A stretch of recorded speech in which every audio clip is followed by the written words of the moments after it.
We're now turning it over to you. Staff is going to hand out a survey form at your place. This survey will also be made available online. The survey asks your thoughts on two issues. First, your thoughts on the overall COG feasibility recommendations. Additionally, it asks your thoughts on the proposed toll road.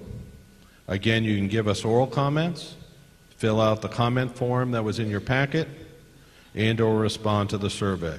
You can do all three.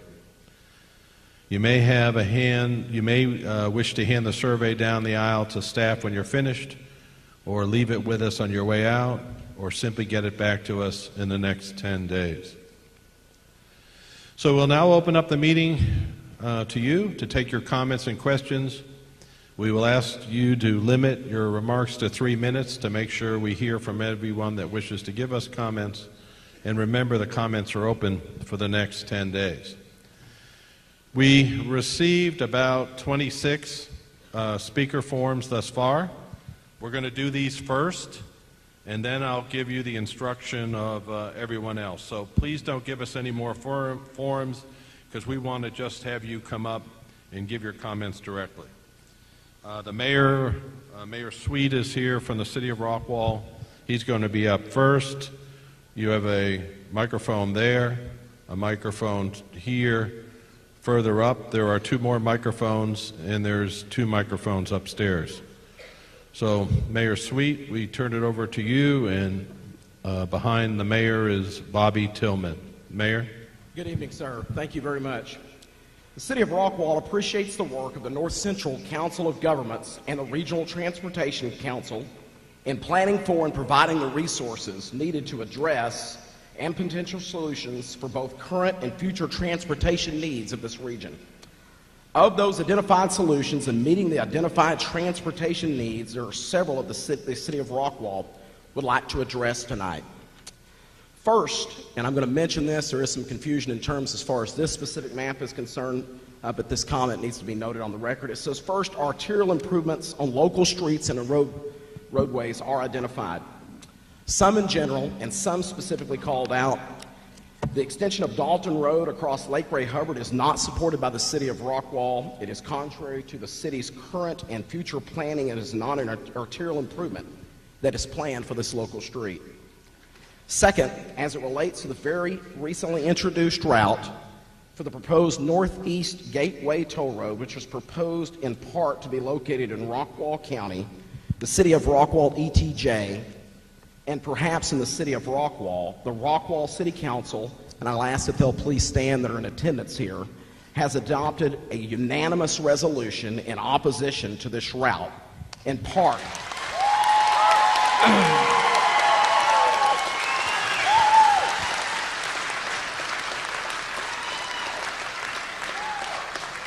In part because it's contrary to the city's comprehensive planning. I'm going to read portions of this resolution at this time.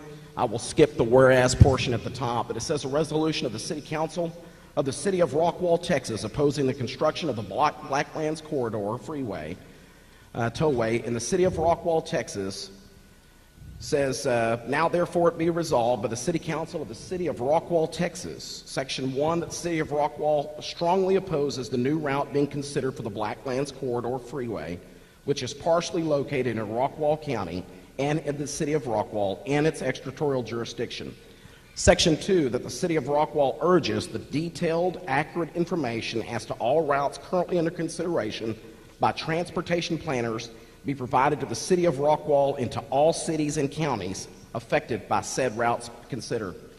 Section 3, that the work continue on the study of all alternative solutions that may contribute to meeting the transportation needs, with transit options being left to the discretion of local governments in the City of Rockwall and other cities and counties located along all routes being considered, be specifically provided a designated official single point of contact for the point of facilitating their involvement in the study as it progresses, and that clarification be provided to those same cities and counties as to the relative roles of the North Texas Council of Governments, the Texas Turnpike Corporation, and the Texas Department of Transportation, the North Texas Turnpike Authority, the private developer, and its consultants, and any other applicable entities. And this was passed, as I mentioned, unanimously by the City Council of the City of Rockwall on August 4th of 2014. Thank you very much. Mayor, thank you.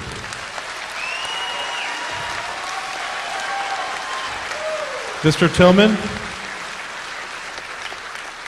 followed by Judith Madamere.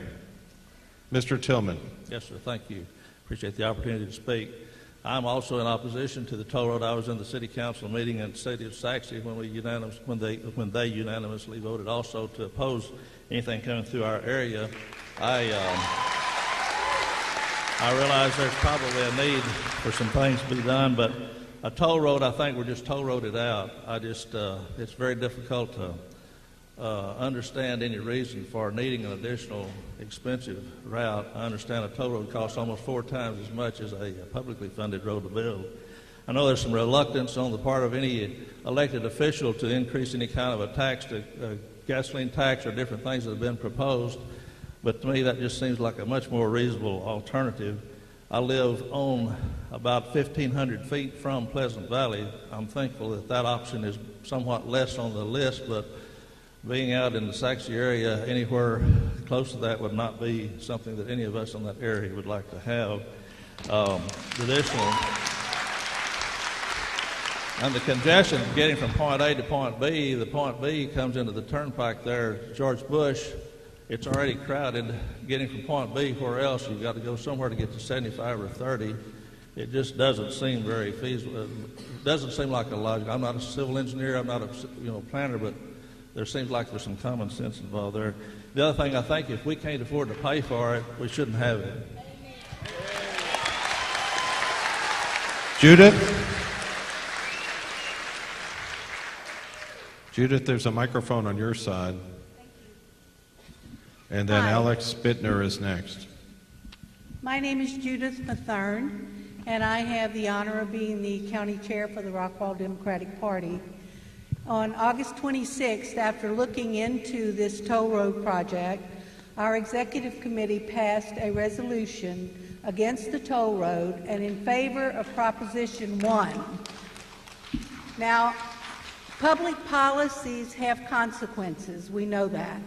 And as the young lady stated, our taxes have not been raised.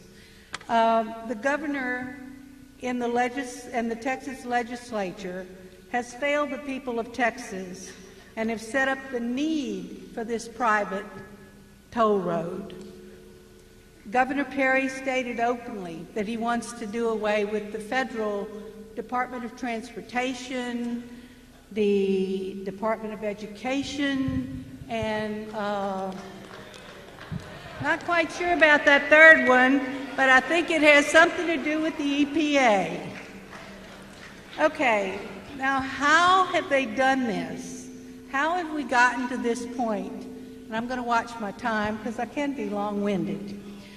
This failure to fund infrastructure paved the way for what this innovative financing has done. $13 billion worth of bonds that have been financing our roads will be coming to an end in 2015. We've also had Perry refuse public monies, federal monies for transportation. These failures have made it difficult for our local leaders to fund the infrastructure projects that are needed. So the Executive Committee of Rockwall County Democratic Party supports Proposition 1, which basically is asking, it's a constitutional amendment providing for the use and dedication of certain monies transferred to the State Highway Fund to assist in the completion of transportation construction, maintenance, and rehabilitation projects, not to include toll roads. There is a solution, folks. There is a solution, but it's not with private toll roads. It will come when citizens demand that our government takes a stand and does their job and funds the Texas Transportation Department. Thank you very much. Yep. Alex Bittner. Christine Hubley is next.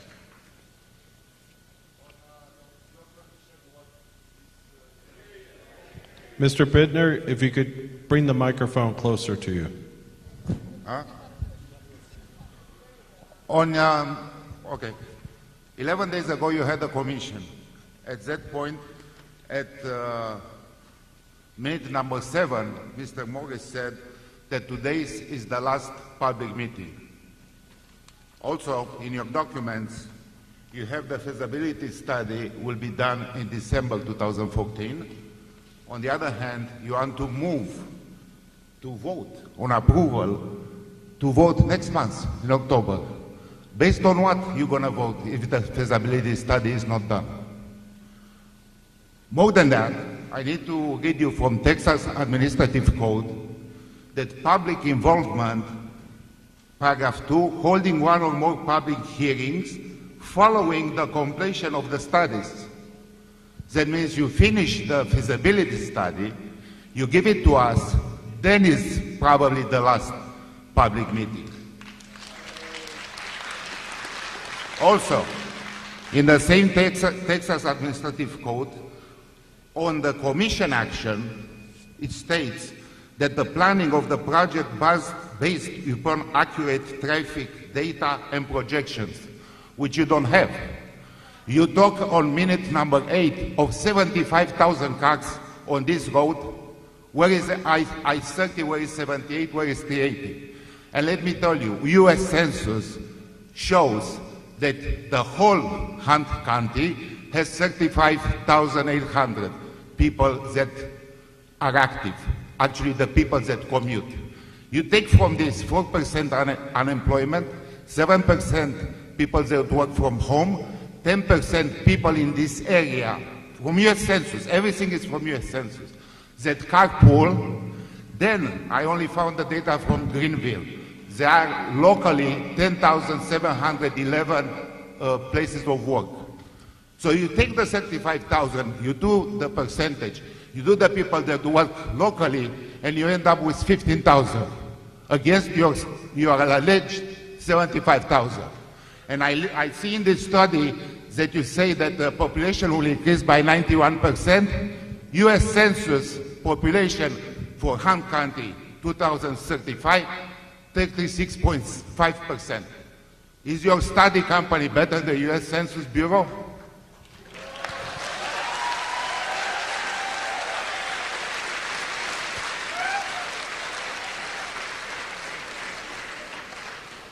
Christine Hubley, followed by Christopher Hubley.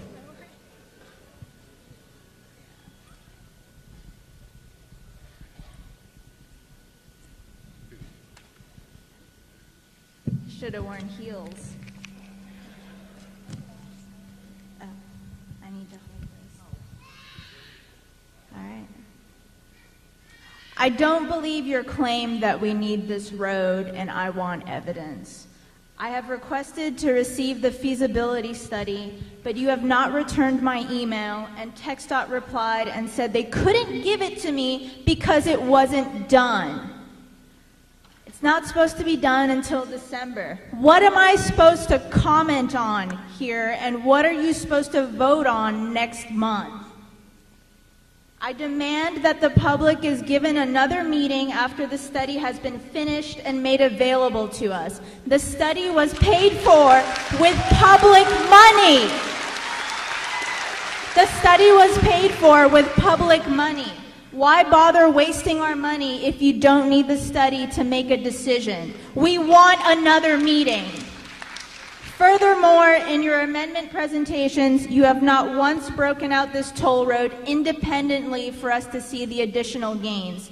The two options you show are no build and build everything. How about you show us a build everything but this toll road option?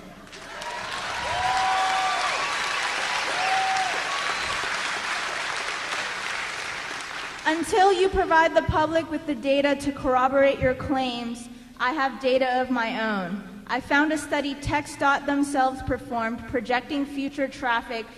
Let's compare it to your old presentation numbers for 2035. On 380 in Farmersville, TxDOT 19,000, you 50,000. On 78 in Nevada, TxDOT, 22,000, you 57,000. On 66 in Caddo Mills, TxDOT, 7,700, and you somehow came up with 23,000. Where are you getting these numbers?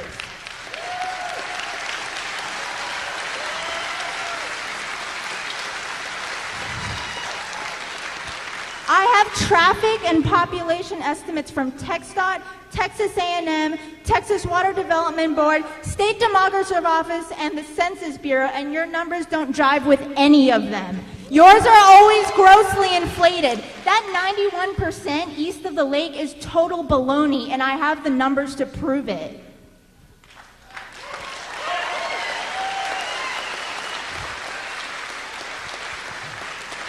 Then I found something from the March 2014 meeting, halfway through this so-called feasibility study. There's a comment from Walton International, a large foreign company, that they are already working on an industrial rail facility and that mobility would be a key factor in their operations. They bought land near Greenville, by the way. Michael Morris, you responded, we realized that we needed to make sure that KCS and Walton would be able to access the transportation network. Therefore, we have told the private sector firm that it is a bad idea to connect a new roadway to facility to SH-78. In Garland, we will have to build public support for a connection to President George Bush Tollway. Really? Your job, which we pay for, is to determine a legitimate need for this road based on real data and not to cater to foreign companies.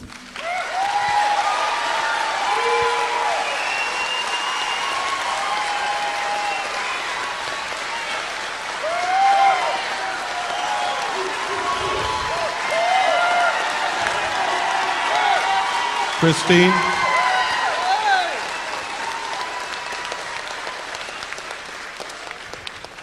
Christine, I'd like to be able to respond to each of your particular questions. Do we have your email address on this sign-up form?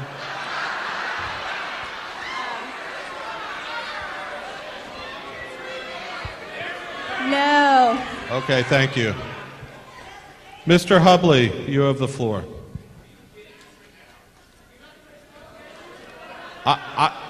For example, if I could just respond to, I believe you're quoting TxDOT numbers. TxDOT numbers are observed traffic counts. No, these are the projections, sir, for 2030. Okay, so I need to see them, and I'd like to be able to respond to each of them. You can get them. You can get them easier than I can get them. Hold on.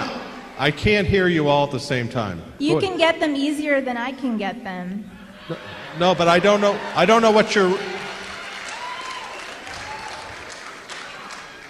We have 30,000 observed TxDOT traffic counts. I don't have those. So if I could get the site for those, as well as the demographic data, I would like to be able to look at it and respond. That's all I'm asking. What's your email? mmorris@ncdcog.org. mmorris. Well, I will send them to you, as well as putting them on the website notollroad.com for everyone to see. Okay, thank you. Christopher Hubley. Mr. Hubley. Next up is Sherry Bittner. Yes, sir. Go ahead. You have the floor. Yeah, I'm not going to be able to top that, sorry. I just want to start by saying we've been working on a petition, and so far we have almost 1,600 signatures, and that's just a blanket opposing the toll road. So as far as the environmental, that would be a no-build option, 1,600 comments, and as far as the feasibility, that would be 1,600 people saying they don't want you to pass the amendment adding this to the plan.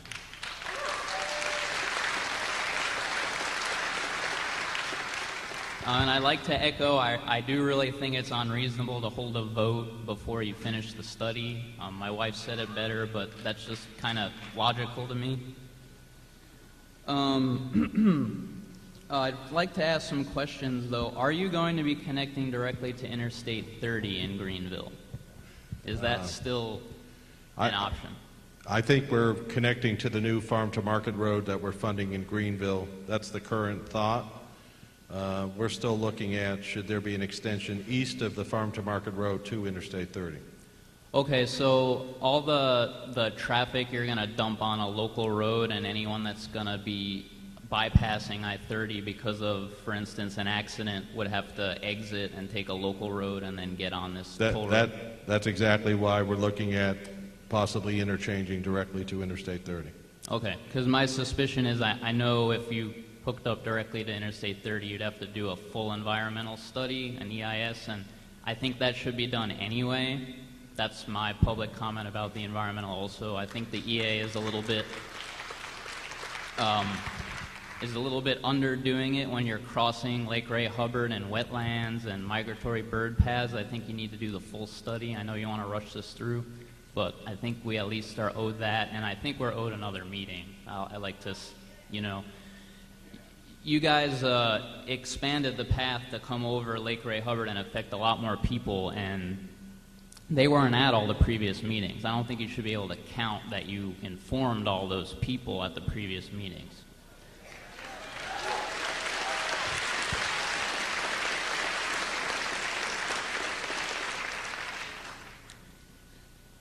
And also, as far as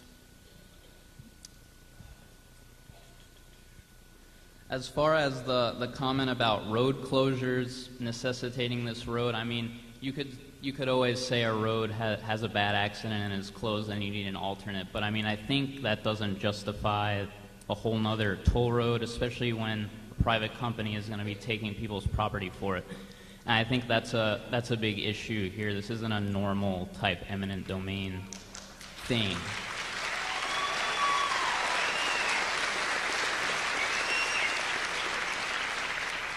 And I'd like to give you a copy of the petition. That's the last thing. Who would I give that to? Anybody will, Tom or anyone will take it right now. We would love to have it. Tom, just grab that report from him. Okay, thank you. Just go online and sign it, notollroad.com.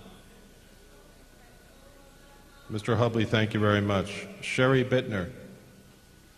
Sherry's up, and then Deborah Matern, I believe, is next.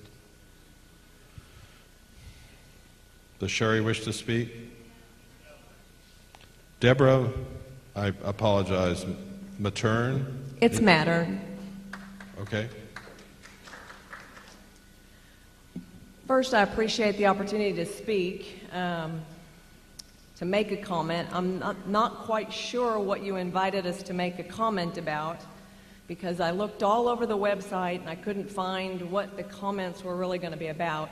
I echo the opinion that we really need the study to be able to comment on the study. I looked all over the website for that as well. There was no link to go to the study. In fact, the website was quite duplicative. It said the same thing in several places. I've lived in this area since 1976. We moved out to Murphy when it was a 4-street town, and out to Wiley when Murphy turned into Plano.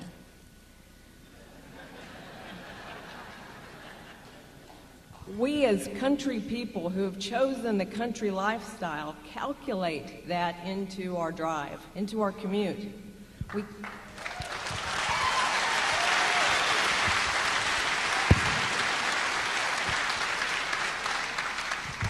We calculate that into our decisions for employment.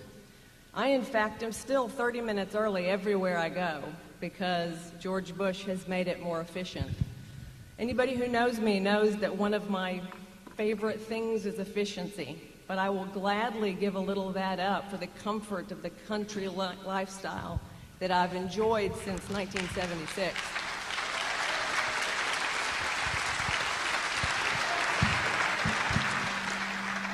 If the invitation is to comment on the need to pre-plan to avoid bottlenecks and such in traffic, then I agree with that. We do need to pre-plan. But if you live in the city and you like convenience over the comfort of riding your lawnmower every weekend to cut 4 acres, seeing livestock as you drive down the road, not seeing the horizon built up with buildings.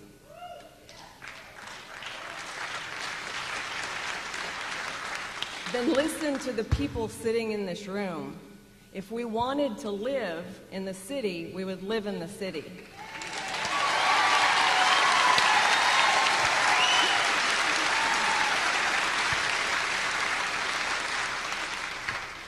Mr. Hubley said something about the other meetings that were held. I'm pretty plugged in. I've served on the Chamber of Commerce. I serve on lots of public boards.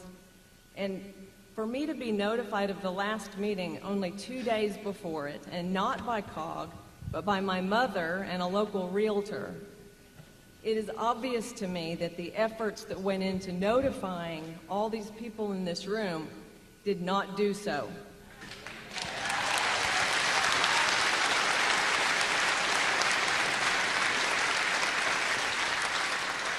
One more thing and then I'll stop. When I read that the other meetings only had 150 people present, I knew that the efforts didn't accomplish what the purpose was, which is to get all these people here to tell you about our country way of life and how we don't want to give that up.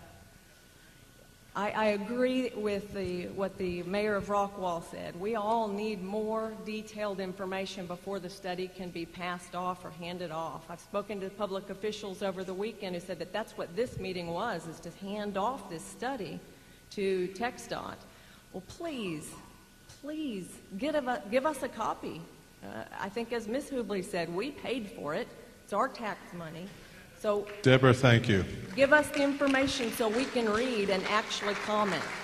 Thank you.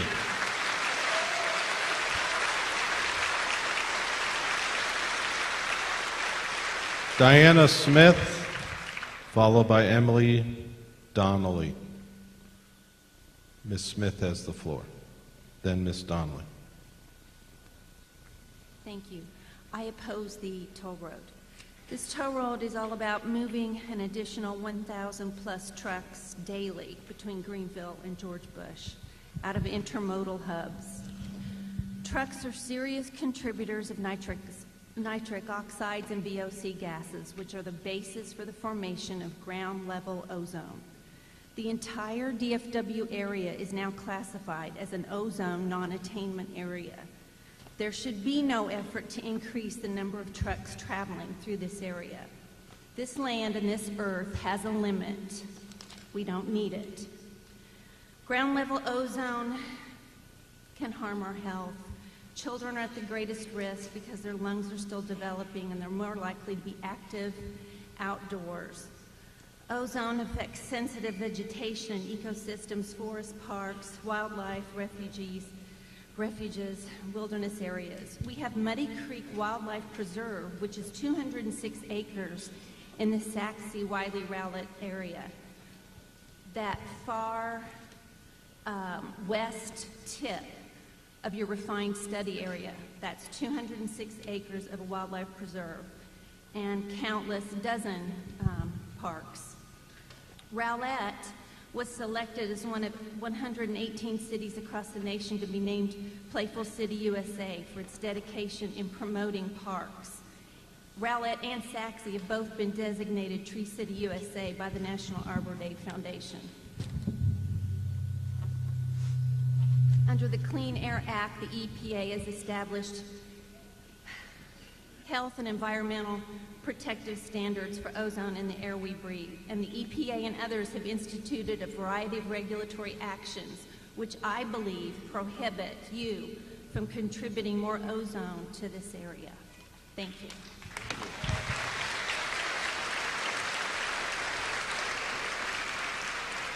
Thank you, Ms. Smith.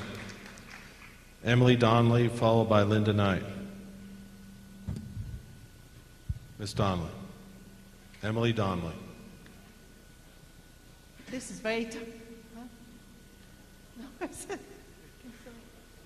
you lower it? Okay, thank you. My name is Emily Donnelly, and I very definitely oppose this toll road. I've lived in Saxe since 1980, And I chose to live there because of the country atmosphere. I have horses, I have land, and when I look at the maps that you put, my land is in the direct path of your toll roads. And so I made the choice of making the long commute so I would have the quality of life. And your toll road is really going to put a big burden on our neighborhood, and we're not actually going to get any of the benefits. We're going to have increased noise, and we're going to have increased pollution, and basically we will get nothing from it, absolutely nothing from it. And my feeling is that it's really not going to help a lot with the traffic situation on I-30, because when the people come down your tollway, down your proposed tollway, and they hit the George Bush, then as an earlier speaker said, they will have to get back on 30 or 75. So it's just they're going to get to these bottlenecks a whole lot faster.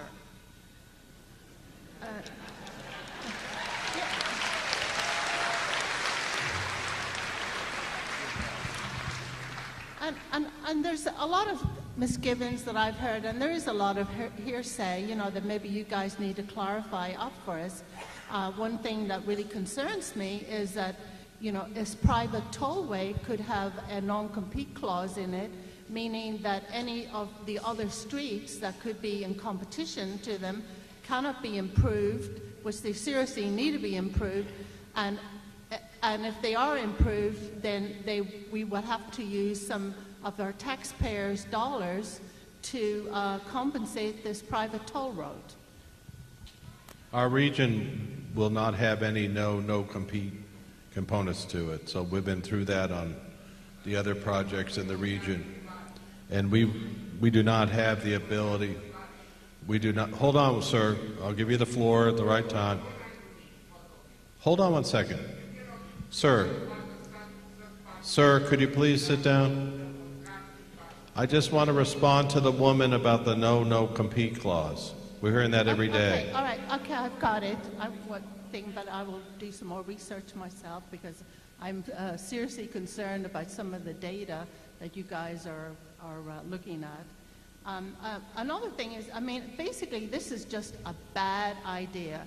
The only people that are going to gain from it is this Texas Tollway Corporation and their investors.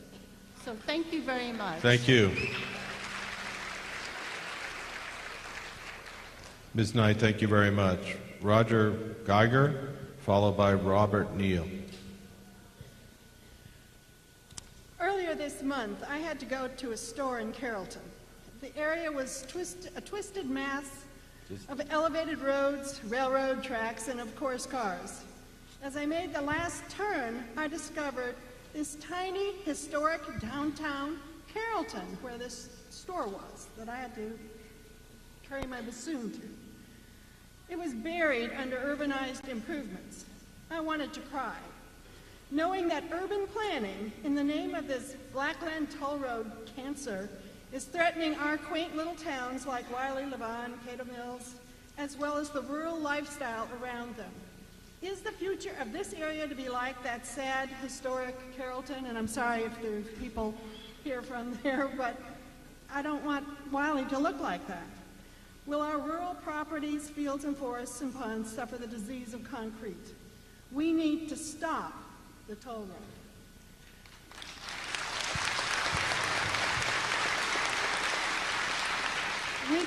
We depend upon our elected and appointed officials to treat all members of this community fairly. By my book, that means that even those of us with a home and a modest plot of land are as important as Big Bucks Walton Group and its foreign investors,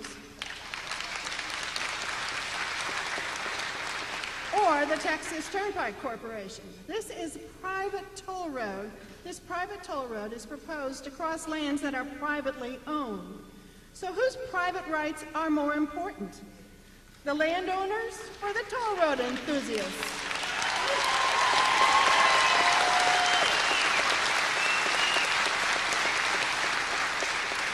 This toll road will degrade the entire region, not just the places that are being taken for the roadway. Rural lifestyles will be drastically altered. These great planners of our future would like us to believe that as a result of the feasibility study, all that remains is to settle details about where the position or the path of the toll road will go. The feasibility study only proves, and maybe doesn't even that a toll road will support the development of this region's intermodal hubs, which will increase the local truck traffic, and you just heard about the problems with that. Rest assured that it will not relieve congestion on 78 or I-30. The feasibility study doesn't take into account recognized changes in lifestyles of younger generations, many of whom are not even choosing to own cars. Nor does it place appropriate value on the impact of green spaces on temperature control and water conservation. There is another world view to urban planning, a futuristic view that preserves open spaces, wildlife environments, and small-town living. Check out Rockwall's Open Space Alliance. They have the message right. Through my research, I discovered the document Vision North Texas 2050. The North Central Texas Council of Governments served as part of the production team, even though there is little evidence of this in their present reports.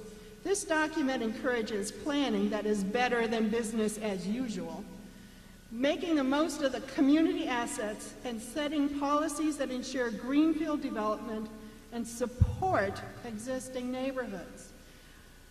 That's not what we're seeing in this proposal, period. Again, I'll say, no toll road is here, no business as usual models. Preserve our lands, respect our rights as landowners and private citizens.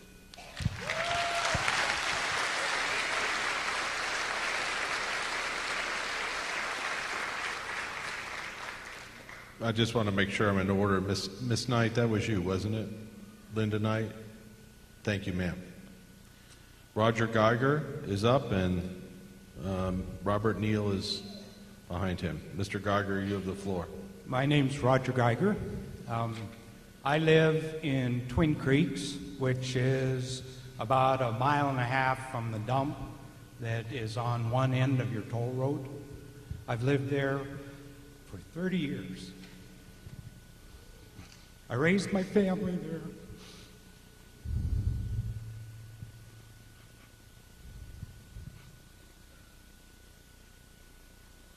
My neighborhood is unique. Many of these other people have unique homes. We can't just simply pull up and relocate and get the same thing we've got now. Mr. Morris, Mr. Baker, have you been and looked at any of our homes? Have you been to visit any of these areas? If you have not, I invite you to come to my place. We'll have a beer. We'll sit in my back porch, and then you'll see why we don't want to move.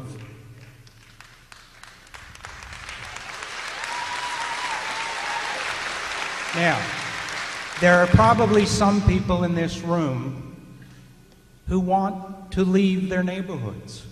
They can't. They can't leave because nobody will buy their place for fear that you're going to put a road through there.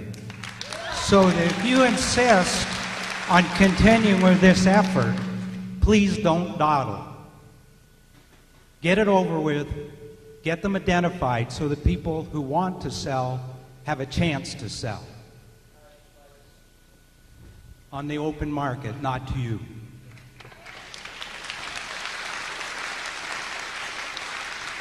Now, I have 3 questions that I'd like you to answer. The first is about the exits, the egress and the exits to the road. I understand from your information they're very limited. I'd like to know exactly where they are. The second question is about settlement for potential people that have to be relocated. I wonder if relocation costs are included in that settlement. And third, I wonder if you can give me any information about zoning for areas adjacent to the toll rate. I realize that you may not have jurisdiction over that, But you're connected, I'm not. You may have information that I do not. So if you could answer those questions now, please. Mr. Geiger, thank you for your questions. Let me do number 3 first. Zoning resides, if it's an incorporated city with home rule authority, resides with the city. In an unincorporated area, there is no zoning. Unincorporated areas in Texas, counties don't have zoning authority, but there is no rules or procedures associated with what we're doing in transportation. So the people that own the land would be able to do what they would do. There's no oversight in this transportation project. With regard to the relocation, all relocation falls under federal and state rules, and relocation is paid for if we ever get to that particular point. So there is an open market that determines value, and 100% of relocation costs are included. With regard to access, the environmental study would determine, and local governments and counties would determine, do you wish to have access roads next to the particular facility?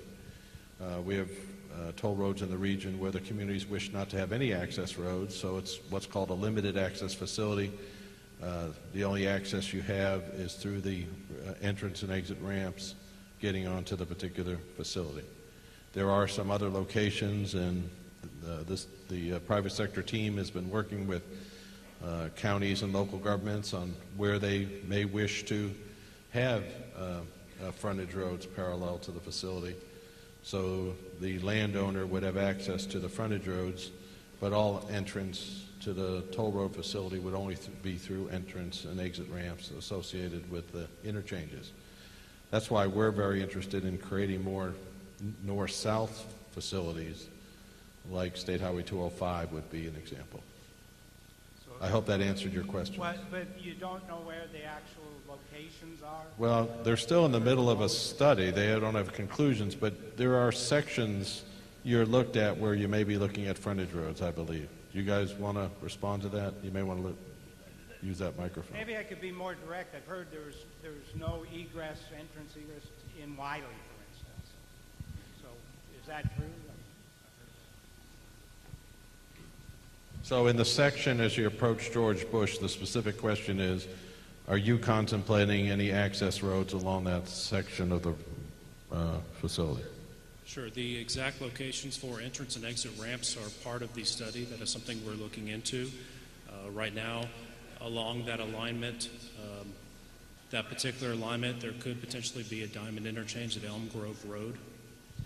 Another possibility would be Elm Grove Road.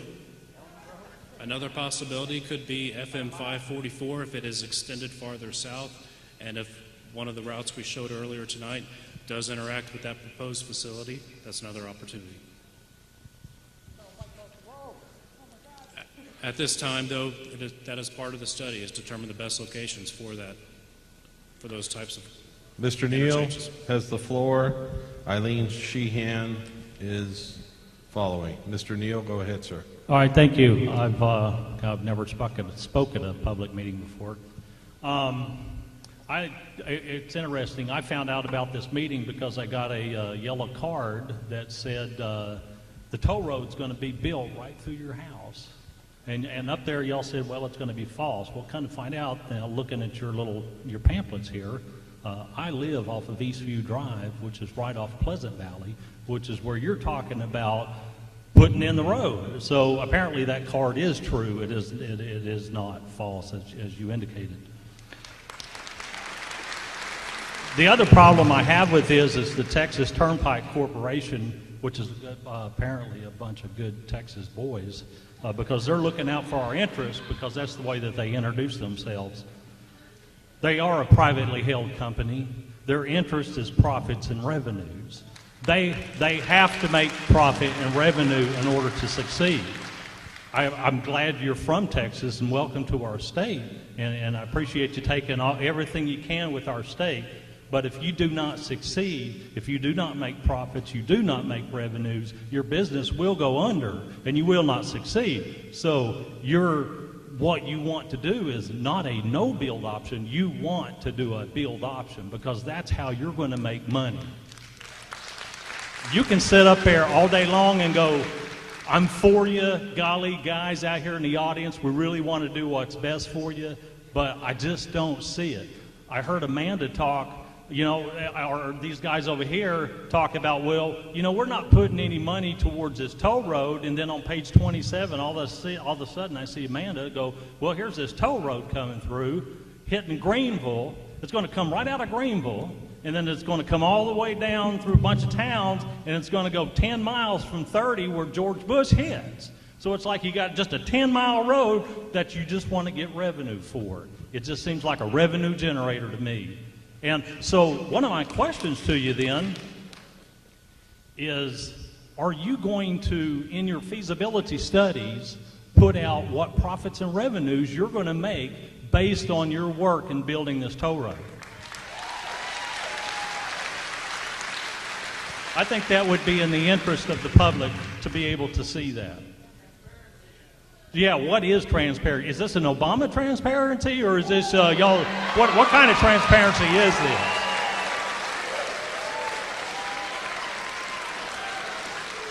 Well, again, I do you want to respond to that question?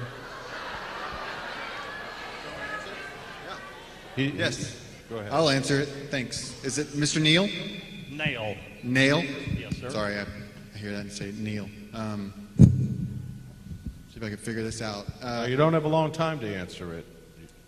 Oh, I'm on a limit? My bad. So first, I really have to apologize. I'm getting reverberation, so everything you say comes like 2 or 3 times, which means you're hammering it in, but I'm really trying to listen. And I heard, Mr. Nail, you made a comment, something about welcome to Texas. Thanks. I don't know. Your question specifically was, will you, the public, get to see what my profit and revenue projections, profit and loss projections are? Yes. Yes. Thank you for asking. Part of the administrative code, which we spoke of earlier, which we have to follow the rules, are that we have to show environmental feasibility, technical feasibility, and financial feasibility, which means we have to commission an investment-grade traffic and revenue study, prove to banks that it would produce enough revenue to pay for the facility. All that has to be delivered to the Transportation Commission. So it would be public documents that you could dig through, and actually, you know, at a hearing, you'd be able to ask questions about that. Mr. Neal, any other questions? Thank you. I think that was... Eileen Sheehan has the floor. Mr. Volpe is next. Eileen, go ahead, ma'am. Yes, my name is Eileen Sheehan. I live in Wiley, Texas. I am right off of Kramer Road, so if they extend Kramer Road to 6 lanes so that semi-trucks can get to this new road, well, I don't have a home anymore. But I'm not here because my home is in jeopardy. I am here because this makes no sense, okay? To take personal stuff out of it and make it just a logical argument, when the council spoke, and I'm sorry, Mark, I didn't get your last name, so I'm going to refer to you by first name. On page 13 of your study and your information on Highway 30 expansion recommendations, your own council stated, and you stated here in this meeting, that traffic did not warrant managed lanes on 30 to Greenville. So on what basis do we need a toll road? If we don't even...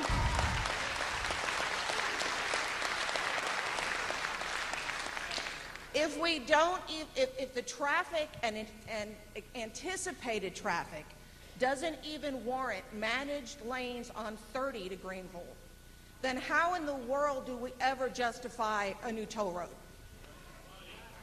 Yes. So let's be honest and let's state the ulterior motives rather than claiming it's for our own good. So what I'd like Amanda to do, since I only have 3 minutes, Sorry, let me go ahead. finish speaking and then you can rebut me. Secondly, you claim that dumping all of this traffic on George Bush is the logical transfer point. On whose logic? It's not logical, it's just where your route ends. You've decided arbitrarily that your western terminus is George Bush. So you're going to dump the traffic on George Bush. Well, once they get to George Bush, they either have to go back to 30, the very backlog you're trying to avoid, or they have to continue on George Bush to 78, another backlog you're supposed to be alleviating, or they continue on George Bush to 75, or the tollway, which is already backed up. So where in your feasibility study have you looked at the impact to George Bush and the other roads that you're dumping this traffic on?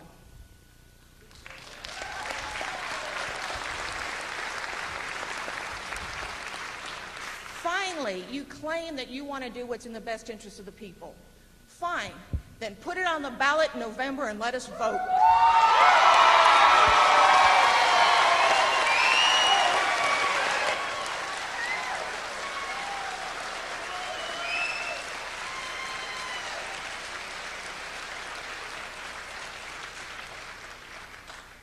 Eileen, thank you for your comments. Mark Volpe? It's not on. Okay. My name is Mark Volpe, and I live in southern Collin County near Wiley, and I'm strongly opposed to any major road being constructed without a vote by the people or without elected representation. I mean, I wish we were all blessed with elected representation like Mayor Sweet, but the NCT COG does not constitute an elected group of individuals representing those impacted, because for the majority of the Executive Council, you have no constituents who are impacted by this toll road one way or the other. No one in Richardson, Fort Worth, Arlington, Richland Hills, Waxahachie, Westlake, Allen, Benbrook, or Tarrant County are going to lose homes or property over this issue, so any claim that NCT COG is a representative body of those who will be affected is false. The choice to employ eminent domain without elected representation is wrong. Government's job is not to root for or against any one company. Free enterprise means the freedom to fail. The federal government may overstep their bounds with companies too big to fail, but this is Texas. The favor you've shown TTC benefits this company, not the public. You said that eminent domain could be used in extreme circumstances for a public project, but it is a lie to say that this is a public project. To describe a resource as public means it is free to the public. Public libraries, public parks, but public toll road is a contradictory statement.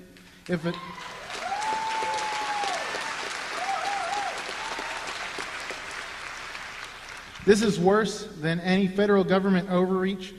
Government at the lowest level by the people is our form of government. The NCT COG is stacking the deck for a private company to take personal property. This farce has moved quickly and quietly because of the collusion between NCT COG, TTC, and Public Works. It is not the Northeast Gateway, it is the Nowhere Gateway. And the NCT COG actions are Nowhere Gate.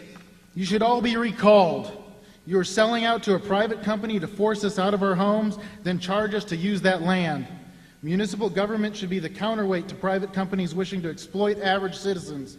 But you've abdicated your responsibilities to the people and thrown in with bags of money. This project is wrong.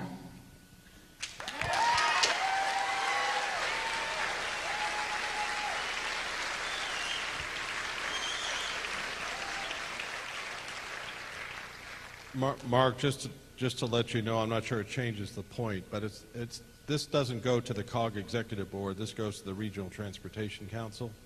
So we have 44 policy officials on the Regional Transportation Council, and they do have residents in the corridor.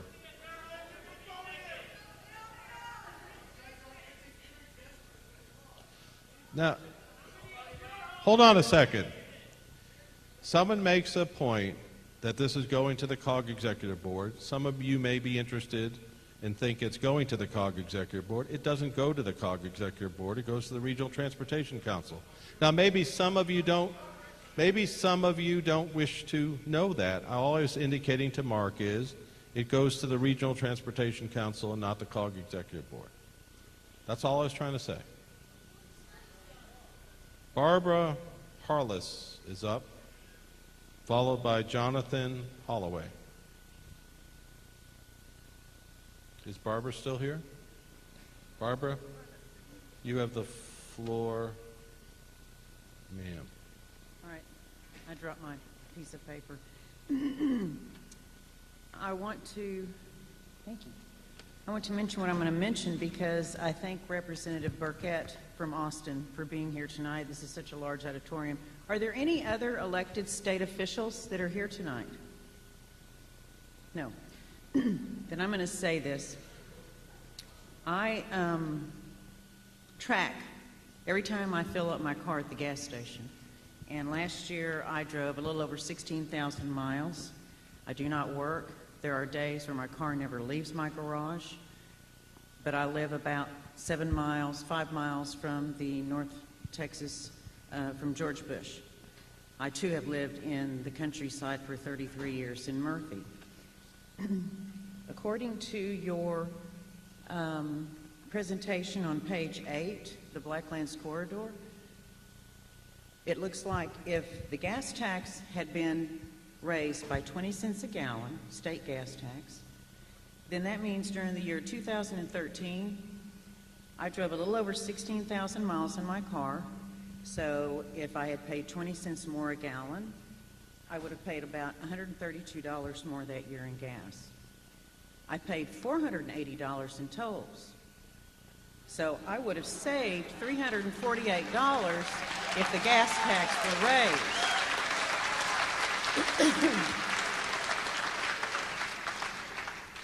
And I have been to, I don't know how many meetings I've been to now over this Blacklands corridor meeting. I think I missed one.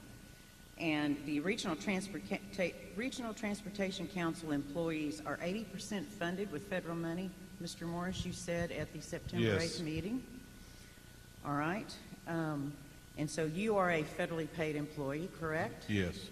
And so the RTC really serves the purpose to pull down federal funds with strings attached, yes? We're responsible to implement the federal rules and regulations within the metropolitan region permitting federal funds to be spent in the Dallas-Fort Worth region. Okay. At your September 8th meeting, it pretty much slipped out of the bag that COG is now referring to interstate highways as former interstate highways. If they're not interstates, what are they?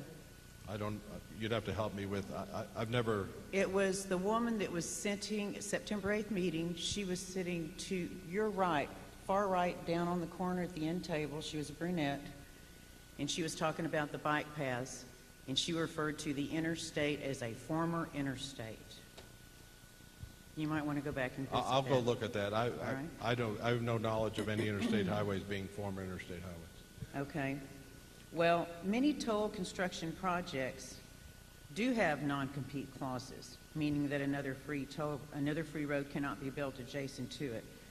So it's been said over and over, and I cannot impress this enough, taking private property for a private company is not right in any case at all, period.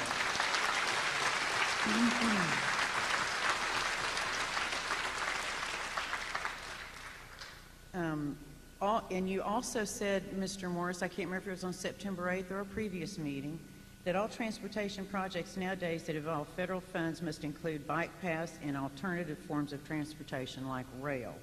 Well, if transportation funding's in the red, why are we required to include commuter rail, which is not self-supporting, and bike paths? And it was also stated at the September 8th meeting, the same woman who was being questioned by Ann Lieber on the bike paths, she was asked if it was for commuting or for leisure, and the lady answered Ann and said it's for commuting. So these bike paths are not for leisure. They're to get us off the roads and onto a bus, train, or a bicycle. Now, I can just see a woman putting a helmet on and a skirt and getting on her bike and going to work. It just doesn't work. So we're supporting a failing federal system by accepting monopoly money to privatize our infrastructure. When are we going to stop this madness?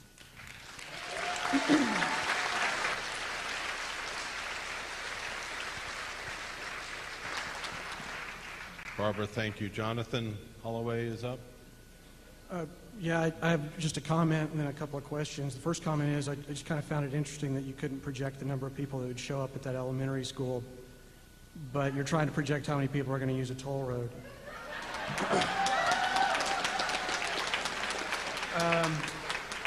So you had made a statement earlier that detailed maps aren't available, yet on page 15 of your study presentation here, bullet-pointed presentation, you show some pretty detailed map, or at least more than the little box that we've been sent in your other brochures.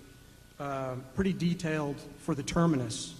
I'm curious to know where the detail is, at least at that level, for the rest of the route, or the projected routes, or what you're looking for. We have a lot of detailed maps from a lot of detailed presentations. They're all on the website. We didn't bring all the details tonight because we covered them in meeting 2, 3, and 4. So I'll have Amanda check to make sure, but all of our presentations should be all on the website for you to use. Okay, to date, the detail for the entire route's not here. These two terminus are the most I apologize. We will check that information, and we'll send out a note to everyone who's here tonight on where that information is. Great, thank you. And Mr. Barker, you had mentioned free market solution, that this is a free market solution. I was curious to know how many other corporations or private entities in the state of Texas have the authority that you have for such a project.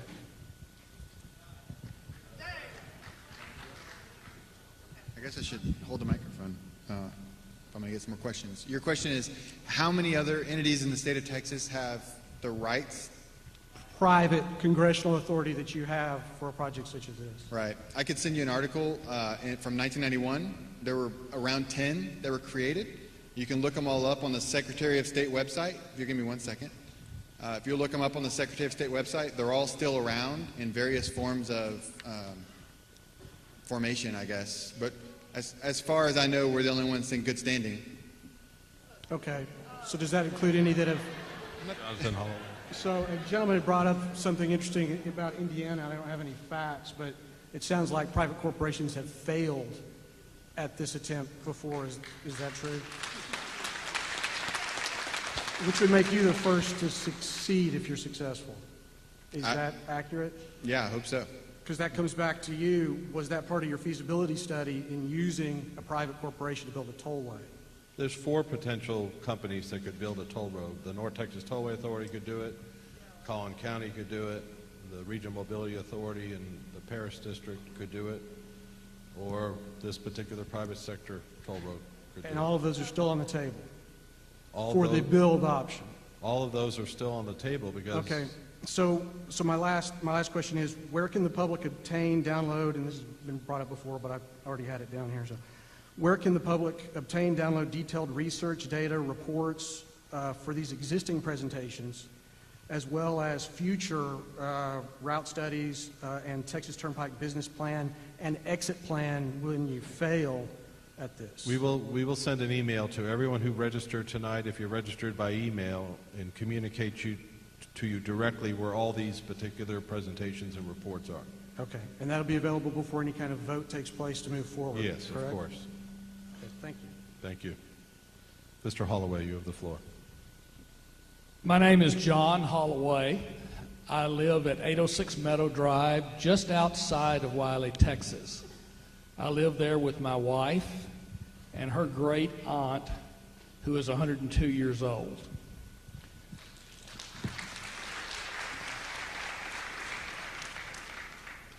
We were lucky enough to buy that home back in 1990 at a very reasonable price. When Juanita moved in with us, there was an unfinished room on the back of it that we were able to finish out just for her with a fully handicapped bathroom in it.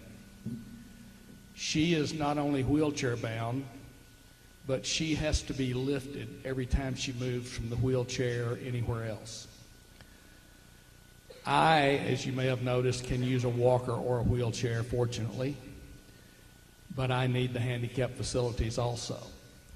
If my house is taken, and it is right in the middle, very close to the Pleasant Valley route, then I will have to try to find another single-level house that has a fully handicapped bathroom in it. And trust me, they don't exist.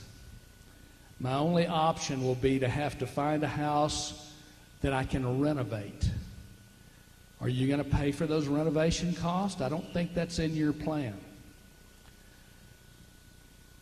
The other part of this that's very personal to me is that Juanita, who has been around for all these years and is on hospice care and may not be here very much longer, is very upset by this whole proposition that somebody may come take her home away from her. It would be a shame if she survived all these years and did not survive this toll road. That's all I have to say.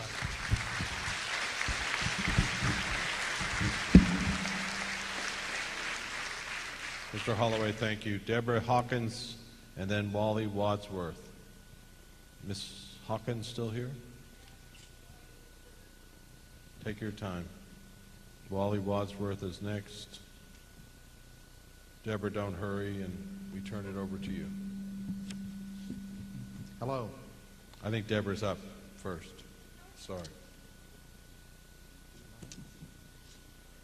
Wally, you're up. Excuse me. Okay. I'm Wally Wadsworth. I live in Rockwall, Texas. I was born at Merritt, Texas. I was born in McKinney, grew up in Merritt and Rockwall. I've been around this area all my life. One of the things, your goal is to get people from Greenville to Dallas area and from the Dallas area back to Greenville.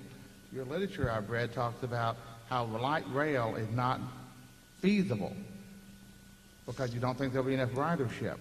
Think back to when they put light rail into Plano. I remember reading the article and people saying, well, not very many people will use it. So many people used it in Plano, they were so overcrowded they had to put more trains on. And then a few weeks later, even a few more trains. I remember seeing all of that. I think if your real goal is to get people from point A to point B, you've got to give them more than one option. And light rail needs to be part of that. You've got light rail in Rowlett, take it out to I-30 there at Dow Rock, and you've got the light rail, the train lines going all the way up to Greenville. That has to be part of an overall plan. You can't just push that to the side.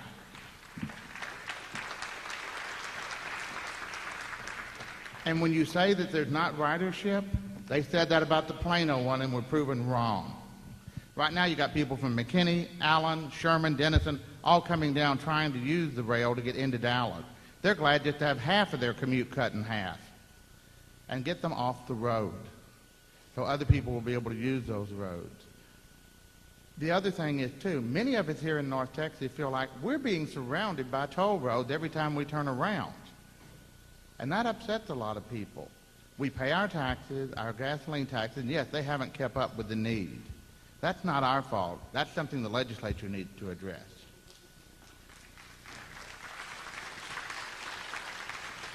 And maybe the legislature will start doing something on that.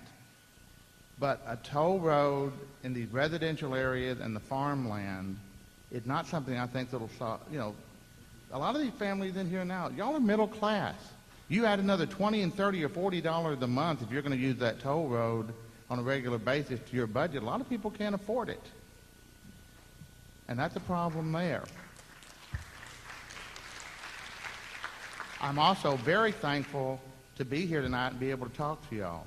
But I'm also very appreciative of the City of Rockwall and the Rockwall County Democratic Party for both coming out against this. We need to have better roads, yes, but a toll road is not always the answer. Fixing things along I-30, widening I-30 in certain areas so it can take more traffic, that's a public highway. When I grew up in Texas, toll roads were, there was one between Dallas and Fort Worth. That was about it. And that, you know, made Texas have a reputation of having some of the best roads in the country, and they weren't toll roads. And we want to see those sort of things done for us. But I think y'all are making a mistake if you take light rail off of the agenda, because a lot of people will ride it. But those are some of my comments, and thank you. Mr. Wadsworth, thank you very much. Deborah Hawkins, you have the floor, followed by David Boda. Ms. Hawkins. Hi. I'm so glad that everybody's here. I'm so happy to see everyone. While our early efforts in getting the word out only yielded a few hundred, I am so pleased to see that there are hundreds here this evening. I'm encouraged to see this turnout and see our citizens exercising their civic mindedness and seeing the power of a few mobilized into the power of the force of many. Thank you, NCTOG, Texas Turnpike, and citizens. While COG has promised us transparency and has seemed to done so, I'm not feeling it from others.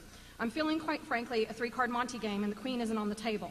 And that started at the local levels, especially at the Greenville level in Hunt County with Judge Horn, who, by the way, we voted in with just a couple hundred votes. Way to go. If the Texas Turnpike Corporation is a private company, why are they speaking to people along FM 36, where there's a proposed widening? They've inquired about property along FM 36, especially around the 100 acres owned by the Caddo Mills ISD. By the way, there's a cemetery along there with graves dating back to the 1800s. I've been informed that there are two families and the superintendent of Caddo Mills ISD, as well as the transportation department, that a Mr. Crew from the Texas Turnpike Corporation has been speaking with them concerning this and the properties in 36. I was unable to reach our city manager, Matt McMahon, as he's out of the office until later this week. So what is the motivation here? What traffic will be diverted? Will it be passenger cars, trucks, etc.? What will it do to the homes and businesses there? I was told that any road would be within hundreds of feet of our schools, and we have 3 on 36, the high school, the middle school, and the elementary school. The track team runs there almost daily when track is in season. The band walks from the high school to the middle school where our stadium is. I have children involved in both, so there's concerns with the safety there. Will sidewalks be put in? What will happen to our downtown area? It's essentially our town square. What about the businesses, the homes, our historical society, and our opera house? What is the reasoning here for this, for the widening of 36? Which of the criteria on page 5 does it meet? Again, what type of traffic are we anticipating to be driving through the heart of our town? What business does the Texas Turnpike Corporation have with this? Why the sudden contacting of these people? What were the inquiries also possibly around FM 1565? Look, we blanketed our area about the NETEX, and we're going to do the same thing with this, because 36 runs through the heart of our town. It will decimate, yet again, Caddo Mills, an area in Caddo Mills, and it will decimate Clinton yet again. Clinton is always in the path of destruction, always, always. Those of us in Texas will need to embrace, unfortunately, mass public transportation. It is a must, I'm sorry.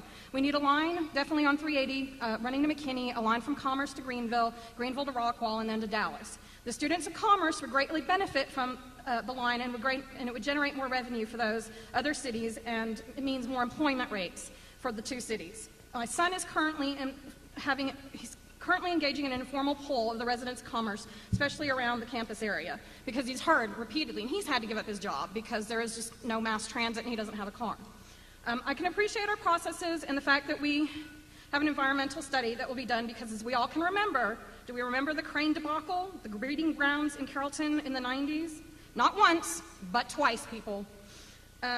So keep in mind that, as open and mindful as we are, that there's always going to be oversights and miscommunication that happens. So let us be diligent in protecting our environment, such as our cemeteries, our wildlife, our flora and fauna, frogs, fireflies, bugs, birds of prey, cranes, and migration routes of birds and insects as well. Sorry, my notes are a mess. I do want to know, or is the intent here to get the Cotton Belt to connect with everything? They've changed it from the Blacklands corridor, Texas Turnpike, to the North Gate, whatever. Again, it feels a bit like a shell game. You know, what's the name of it this time? But I know that Coppell, because it's where I grew up, Coppell, Louisville, Carrollton, as the woman said, that they rejected stuff. They could not put on the right-of-way the railway because they were federally protected by the poles because they run to DFW. So then they tried to put it on the cotton field, or what used to be a cotton field. Coppell rejected that as well. What they managed to get in was over by North Lake, because the lease on North Lake was up. Coppell no longer owns the lease, neither does Irving, and Dallas took it over. So they're planning on putting some sort of hub, transit, train, rail, whatever, in Coppell over there. But I can tell you what, though, people don't want the tollways. My brother is paying $90 a month. He lives in Frisco to go to work over by the Galleria. Okay? And when they did the 121 tollway over by us in the colony, they promised to keep those side roads open and okay, and they made a mess of it. You have to do this jig jog to get back from Louisville to the colony, and it was just a mess. It was a mess. By the way, brilliant marketing strategy on the website for the Cotton Belt. The pictures, the moving words, painting pictures of the loss of a few for the betterment of many, the lives that will be saved. Wow, thank you. Thank you, Cotton Belt. I'm so sorry, but we will not be dazzled by such marketing wizardry. The citizens of these counties and areas are standing up and showing the power of the voice of the people. Ms. Hawkins, can you either send those comments to us? Yes. Or please send them to us. So I know my notes are always a mess. I apologize. No, it's fine. I want to make sure we have them all, and you're going kind of fast, so we'll copy them and send them back to you, or if you promise to email them to us, we'd appreciate it. Awesome. Thank you. Thank you. David Boda is up, followed by David Stubblefield. Hi, my name is David Bota. I live in the city of Rockwall, and I'm a software support technician. By doing that, I can blow holes in any prognosis that I can come across. Software is fallible. Now let's get down to one of the prognoses. About a year ago, in a Dallas Morning News, in a Sunday edition, the trucking company was crying about that they are going to lose up to 250,000 truck drivers within a couple of years.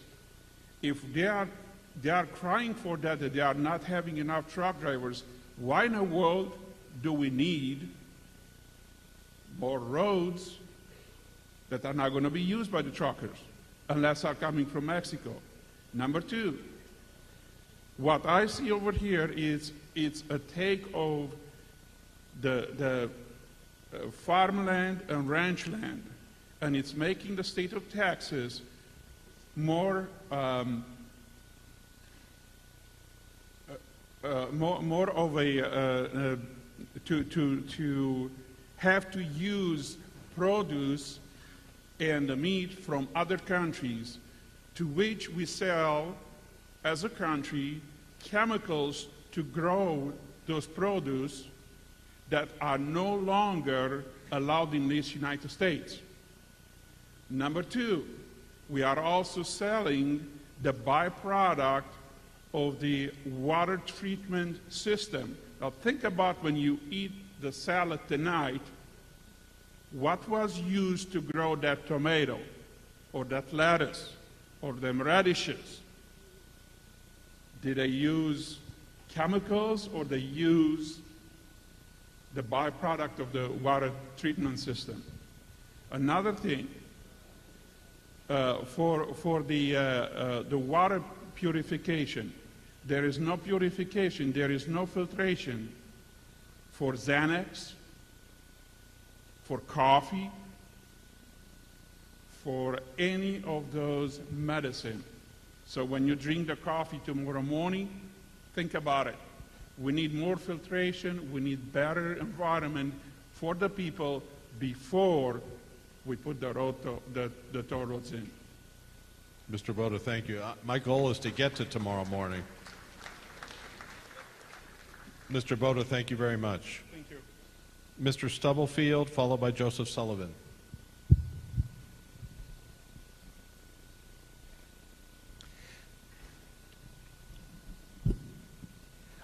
My name is David Stubblefield of Rockwall, and I have a couple of comments and questions, but I want to start with a question for the audience. I understand from the fire marshal that we either have or did have about 1,500 people here. I'm curious, everyone that came here to support this toll road, I would ask that you say yes. I did hear one yes. Now, everyone is opposed to this toll road. I'd ask you to say no.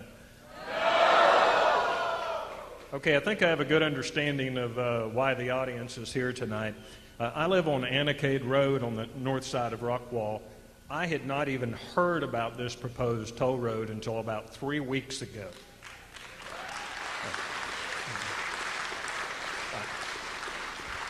I heard about the toll road when I got a letter from engineering firms saying that they were proposing to go directly through my property.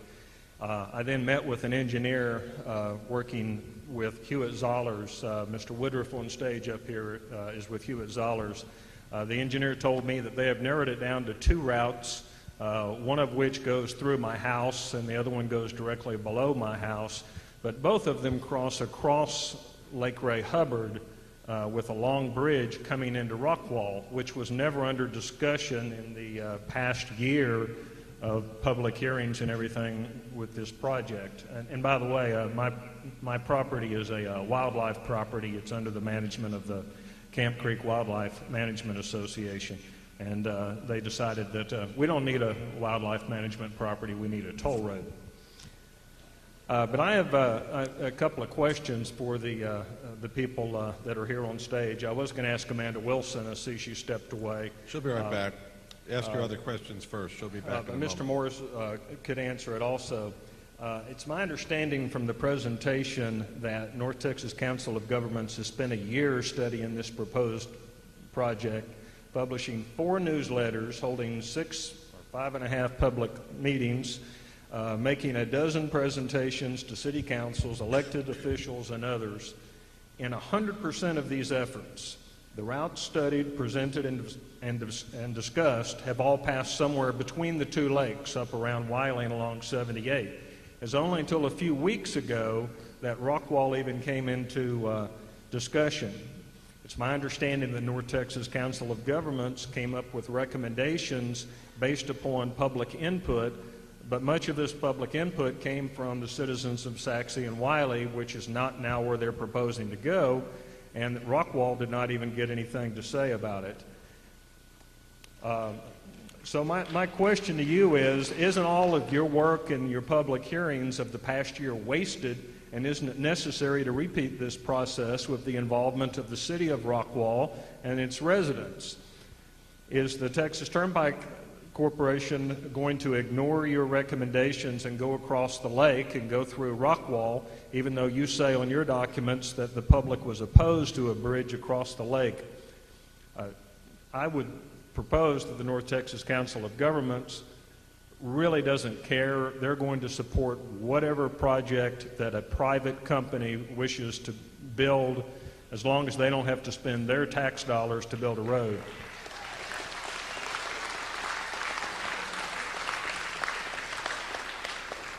My other question, which is related, is, and I will address it to Mr. Woodruff of Hewitt Zollers. Your presentation and all of your literature states that you propose to, that you will have 2 build alternatives that you will analyze. It's my understanding that both of these cross a bridge across Lake Ray Hubbard, come into Rockwall. They go through the Breezy Hills development, which I understand your firm has now told the city of Rockwall that you do in fact intend to go through that development. If you're only considering one route across Lake Ray Hubbard and you've ignored the findings of the North Texas Council of Governments, what are the 2 alternatives that you are going to present for public input? The intent of the study is to evaluate all of the alternatives that we have shown on the maps tonight. There are 2 crossing locations of Lake Ray Hubbard. One of them crosses State Highway 205 south of Camp Creek, as I mentioned in the presentation, and the other one crosses north of Camp Creek, north on State Highway 205. Both of those routes are still under consideration. By 2 routes, north and south of Camp Creek, you're talking about a few hundred yards apart, are you not? Absolutely not. I don't know the exact measurement, but it's half a mile, 3/4 of a mile, possibly a mile.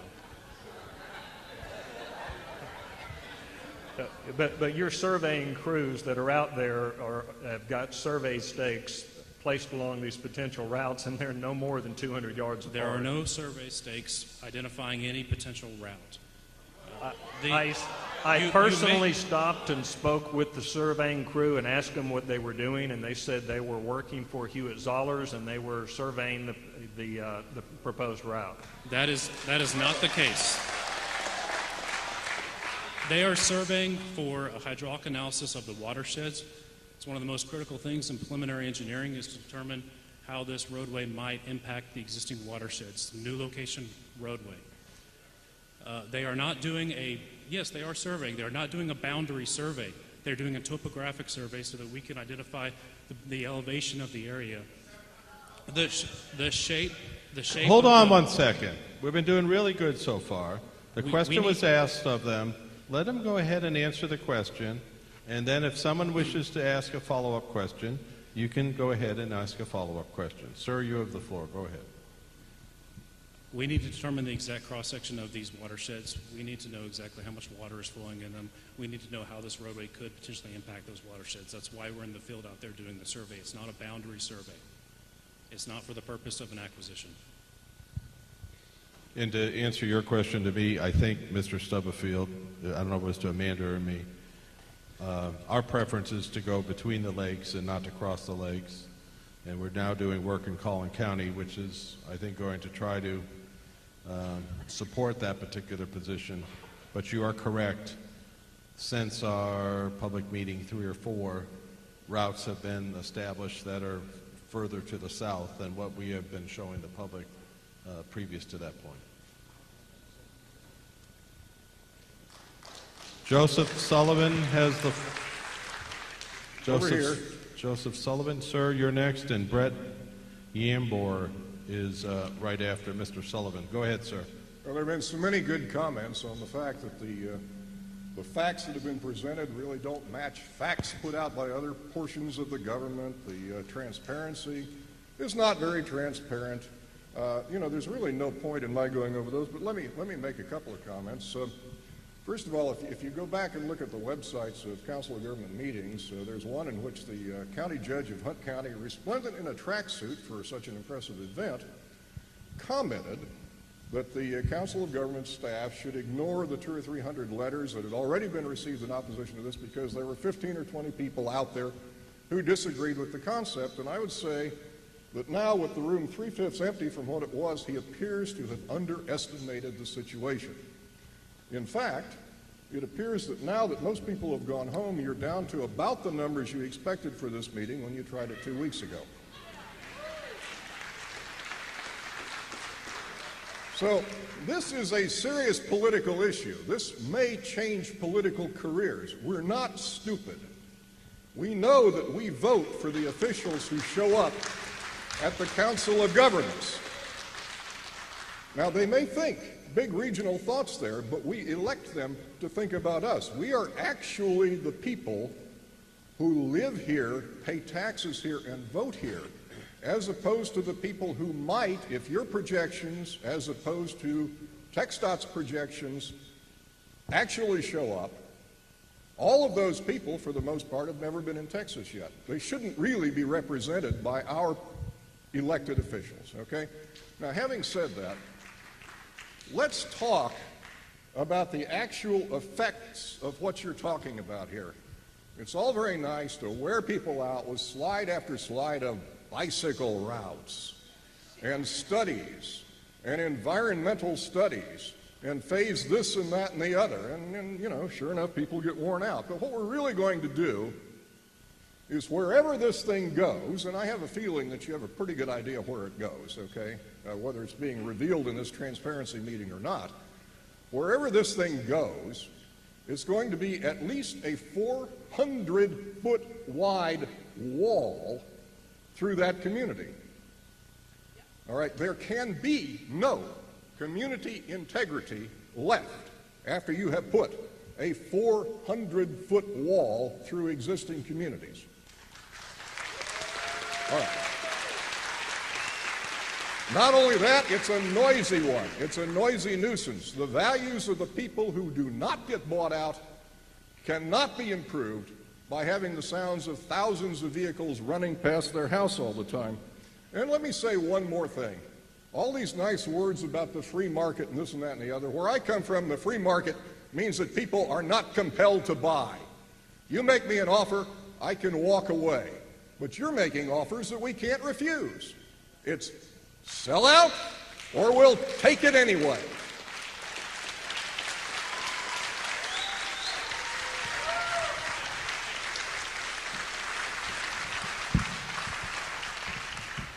Mr. Yamber, you have the floor, sir, and Chuck Sinks is behind you. All right. I just want to point out that last week, as my normal commute, I drive from Nevada, Texas to downtown Dallas. It took me about an hour each way, which is acceptable, and I did that without your paid toll road. So I just want to point that one out. Your environmental studies about bicycle paths, well, living in Nevada, if you'd really spend enough time there, you'd realize that horses outnumber bicycles 5-1.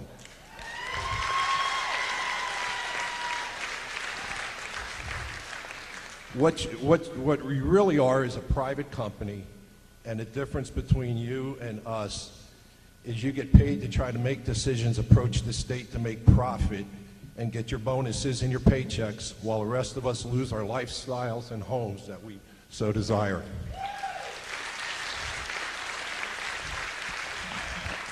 And to advertise meetings via email, do you really think 10,000 is sufficient based on the percentage of the population? I mean, was this like, I don't know, a secret club almost? I lived in Nevada, never got one notification about the meeting in November, so I don't know if you sent it to the town of Nevada or to the state of Nevada. I'm not sure. And also, the other thing that I'd like to say in closing so other people have time to speak, you had stated before that you're not part of the government, and forgive my Jersey attitude for this, but you know, you're damn lucky or you'd be voted out in November.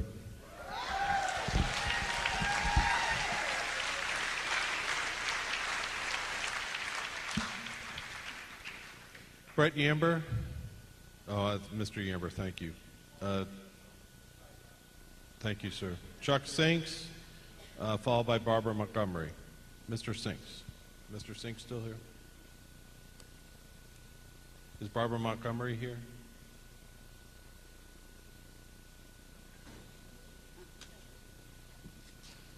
Take your time. Ms. Montgomery, you have the floor. Patrick Shipley is after Ms. Montgomery. I have 3 questions for you, please. The first one is, do you ever consult, or these commissioners talk to each other like the Railroad Commission, which back in 1984 had planned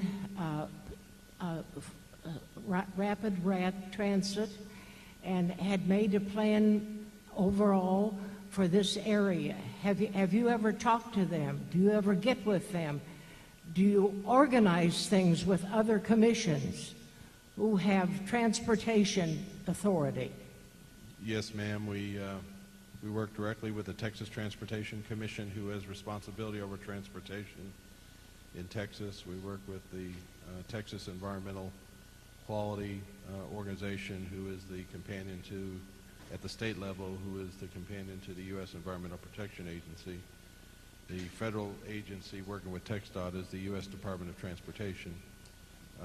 We obviously at that time, what I'm saying is, in 1984, they had already made plans for rapid transit, which was guaranteed for this area as a progressive measure. If you're looking into the future, we don't need any more of these crisscrossing toll roads. What we need is some rapid transit that can add passengers as people go.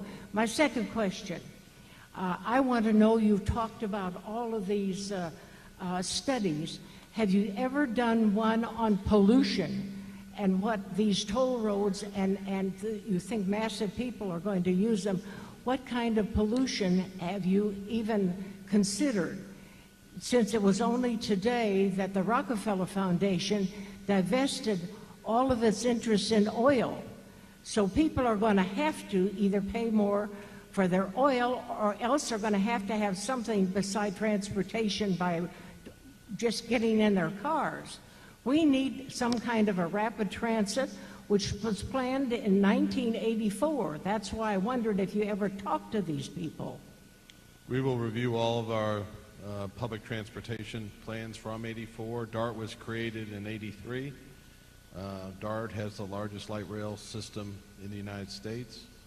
I will re-review our transit plans to make sure we're adequately addressing the transit needs that you speak of.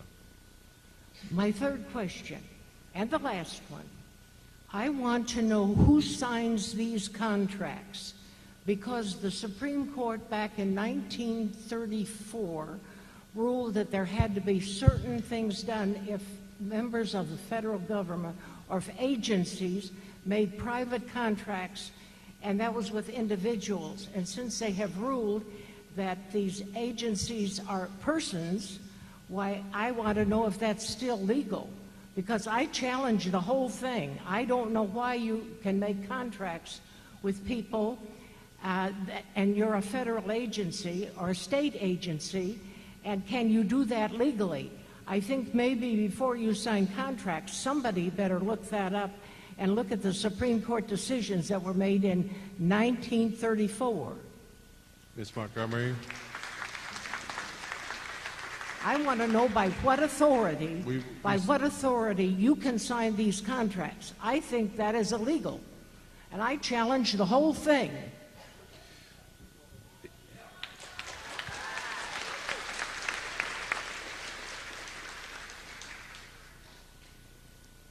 I believe Mr. Shipley is up. I hope I didn't miss anybody. Followed by Milo Jones. Mr. Shipley. Yes. I think it's very amazing that you 7 people have been able to stand up to 1,500 people who are against you. I think you're doing a good job on that. I'm not sure that I go along with the tollway. I'm going to talk a little bit in micro rather than macro, as everybody else seems to do, except a young man over there in the corner.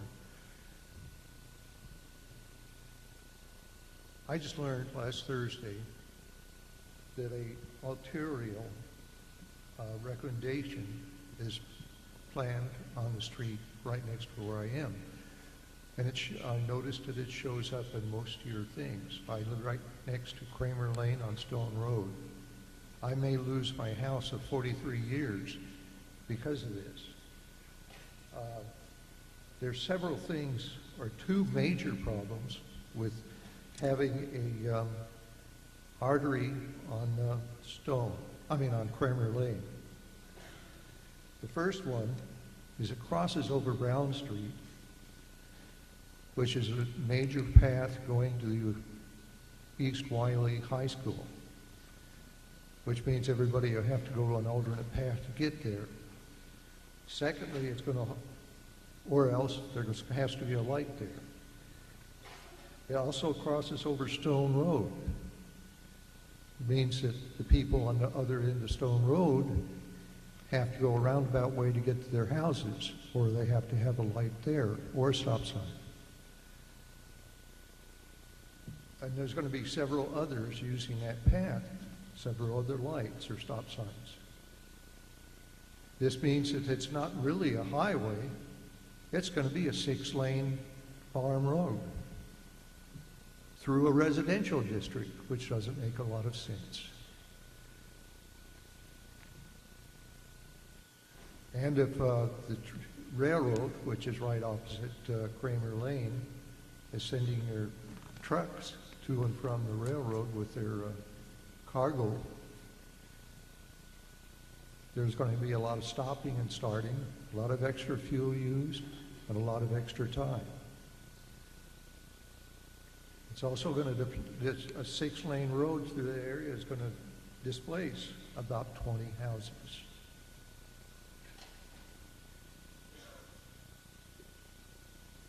There is an alternate path you can use if you put the tollway north of the Lake Ray Hubbard, between the 2 lakes, like you said, by using a road 432. I think that's a farm road. And somebody told me the name's Bennett, but I don't see that on any signs. You could displace only one house going that road to, or by that road, that path, to the toll road, and it'd be about half the distance of going by Kramer Lane, which means it'd be a lot cheaper to do. And it doesn't make any sense doing something like that on Kramer Lane. Majority of the people living in Kramer Lane right there, or close to a majority, are old persons like me. We live in a house that I have built myself. It's about 3,100 square feet on an acre and a third. You will either be taking close to half my property, or else you're going to take the end of my house. We planned on living in that house till we no longer live, on this earth at least.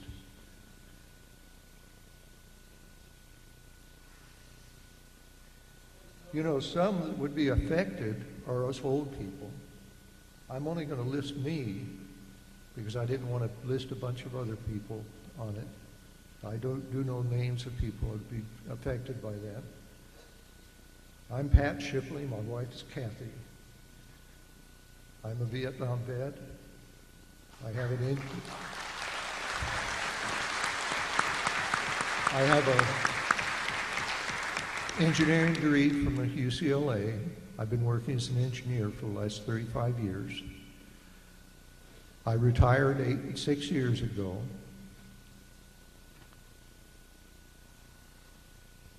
My wife is a retired secretary. She worked for the North Texas Municipal Water District for 20 years before she retired. I'm now 74 years old. My wife's 5 years younger. I'm not sure that we could actually move that easily. We'd have to hire somebody to do all the moving. One of the other people it's affecting are the Dickersons, Dub and Marie Dickerson. They have a road stub that just points right at their house. Obviously, it'd go. There's about 5 old houses in between that stub and Stone Road. They're old houses, but they're somebody's home. Like us, we've had our 3 daughters in that home. They've had children and grandchildren in their homes. Our 2 neighbors, Marie and Rose, have lost their husbands recently within the last 5 years. They'd have a hard time moving out of their area. They may not have to. Their houses sit way back. But then if that road is there, they'd be going straight out that road into heavy traffic, which isn't really fair for them either. I'm going to conclude with that. Thank you for listening to me.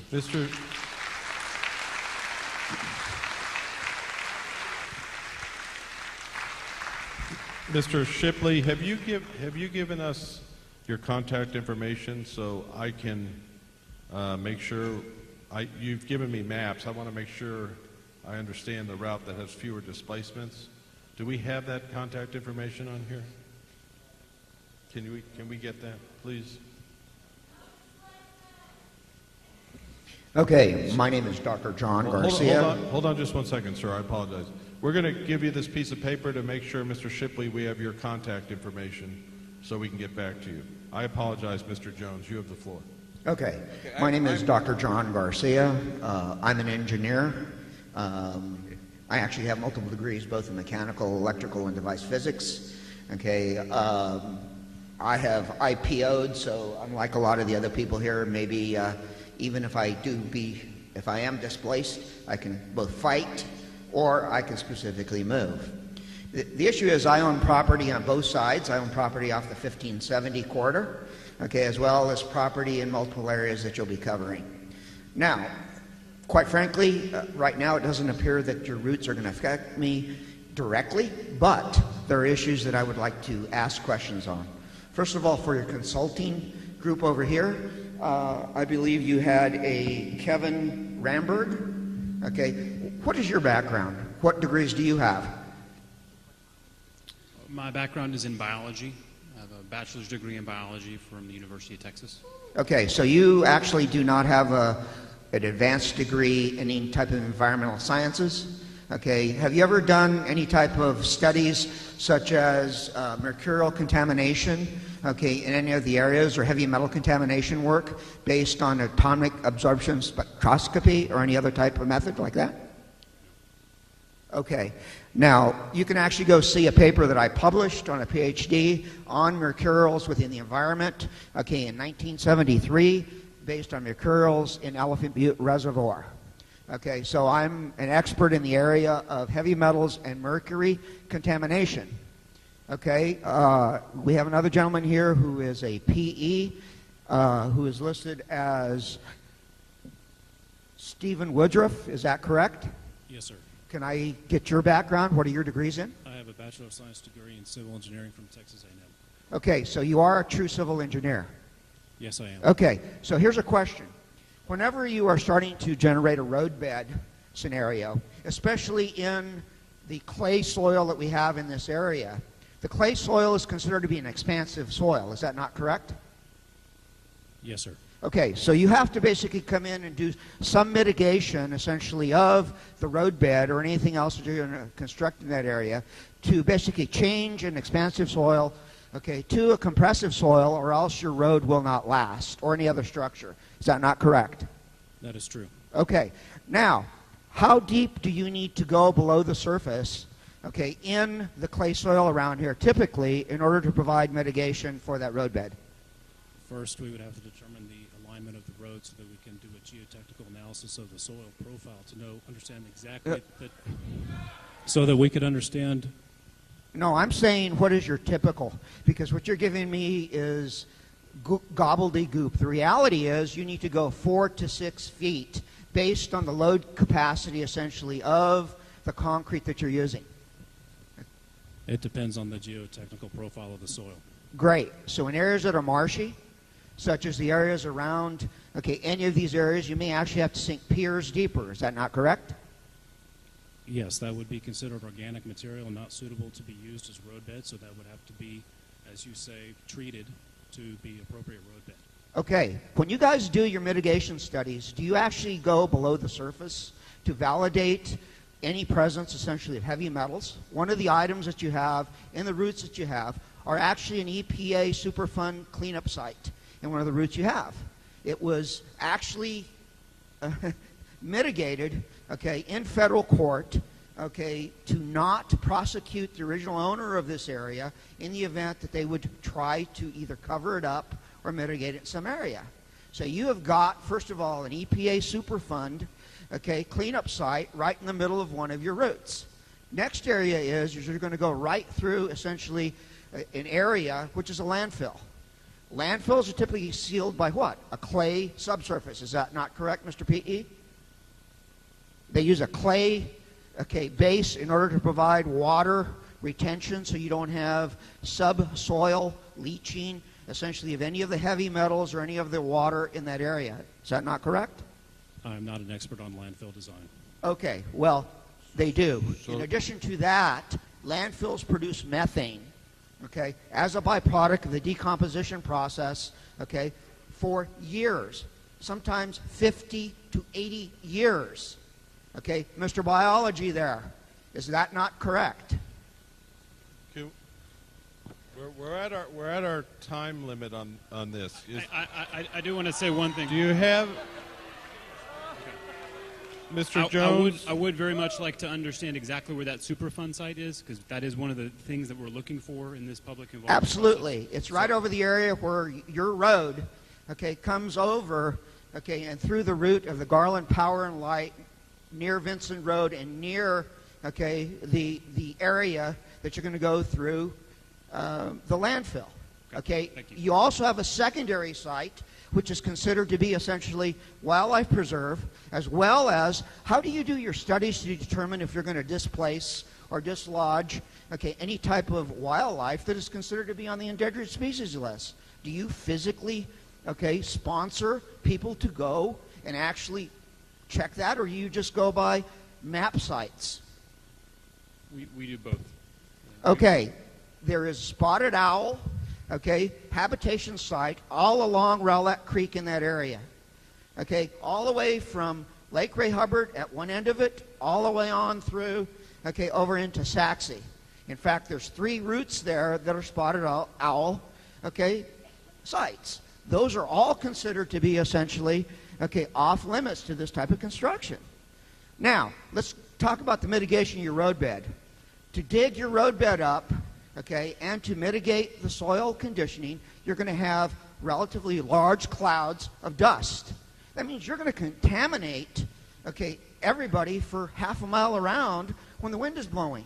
If you go through any of these areas that have any type of high iron content, okay, or any other heavy metal content, or any of this farmland that may have had years, okay, of 2,4,5-T, DDT, or any of the other, okay, standard farm use chemicals, you're going to basically contaminate everything for 2 to 3 miles around.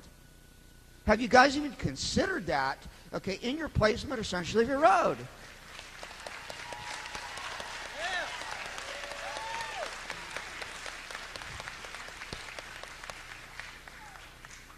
Mr. McCleskey, I believe, is next. Is that right? Well, my name is Milo Jones. But Oh, I'd I like to hear the answer apologize. to this question first.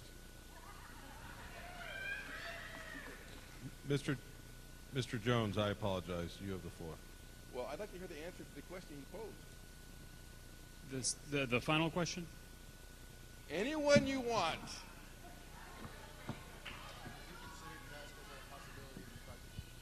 Dust control will be considered as part of the process, and I appreciate the comments. I can't see where he sat down. Detailed information on the site, specifically the wildlife area you were talking about and the Superfund sites. The more detailed you can be in that would be very much appreciated. So what I'd like to do, we have the. Hold on one second, please. We have the verbatim questions that you asked, sir. I'm not sure I have your name, though. Doctor? Okay, Dr. Garcia, we have exactly the questions you have. I would like you to give us more questions if you have them. I would like to get them documented. We'll send them to the environmental team. We'll get answers to those questions and any other questions you have, and we will post them on our information page.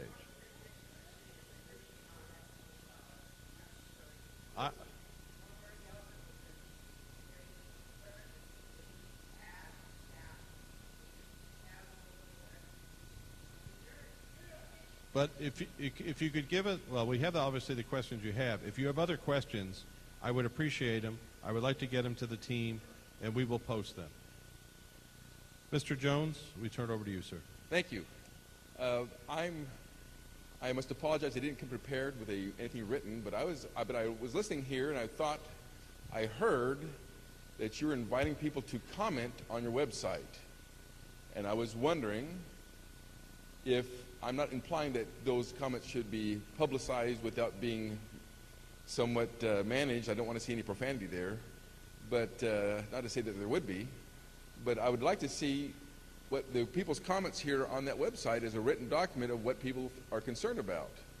Is that possible? Can we have that happen? Certainly. We actually have all of the public meetings from all of our, we have the minutes with the comments and the written comments that we've received at the meeting or by website or email. They're already up there for all the other meetings, and we will certainly be doing that again for this public meeting. So you're inviting people to send email with comments? Certainly. To what address?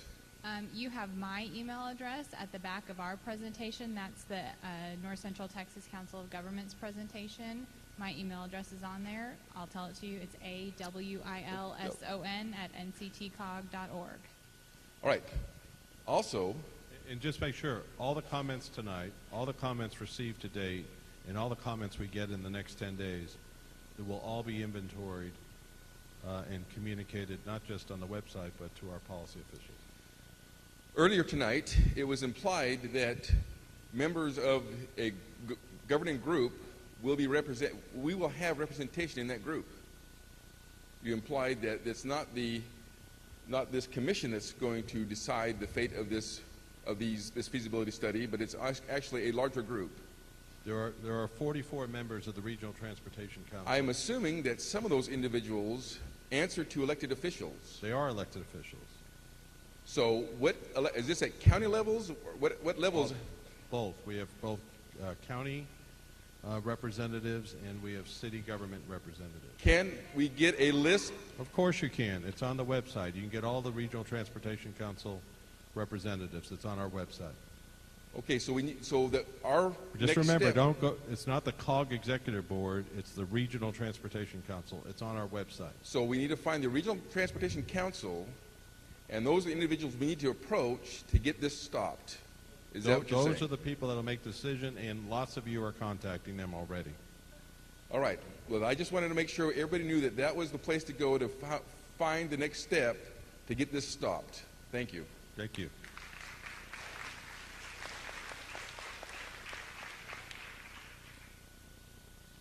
Mr. McCluskey? Bree. I apologize. That's Miss. I'm sorry. That's okay. And then Tiffany Long is next. All right. Hi, guys. I'm Bree McCluskey. Some of you ladies may recognize me as a manager at Ulta High. Some of you gentlemen, too. I also work at Culpeper Steakhouse. I moved to the Rockwall area in 1983. I've been here for over 30 years. And I got to tell you guys that I didn't always work here in town. That's a luxury. I don't have a commute anymore, but and that's only as of about 8 months ago. Before that, I had to go up George Bush Tollway and work at the Firewheel Mall as a manager at that location. I spent $2.40 in one toll booth there, $2.40 in one toll booth back. That's almost $5 a day, $25 a week, $100 a month. I'm a single parent. I work 2 jobs to support my children. And I don't want anybody to be displaced, but I also want people to know that toll roads put an undue burden on the working lower middle class.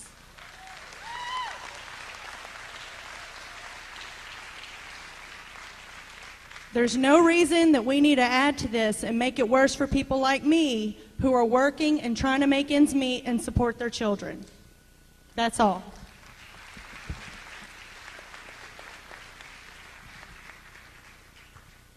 I think, Mr. Sink, you have the floor. I called you earlier, and I think you were out, and now you're back. Is that right? Yes, sir. Stepped out for a second. Sorry about that. It's okay. I just want to tell everybody that I don't know if all these people realize it or not. My name's Chuck Sinks. I have some property right there on the north side of Rockwall. Most of it's in Collin County. My road is in the city of Rockwall, but all the property's in Collin County.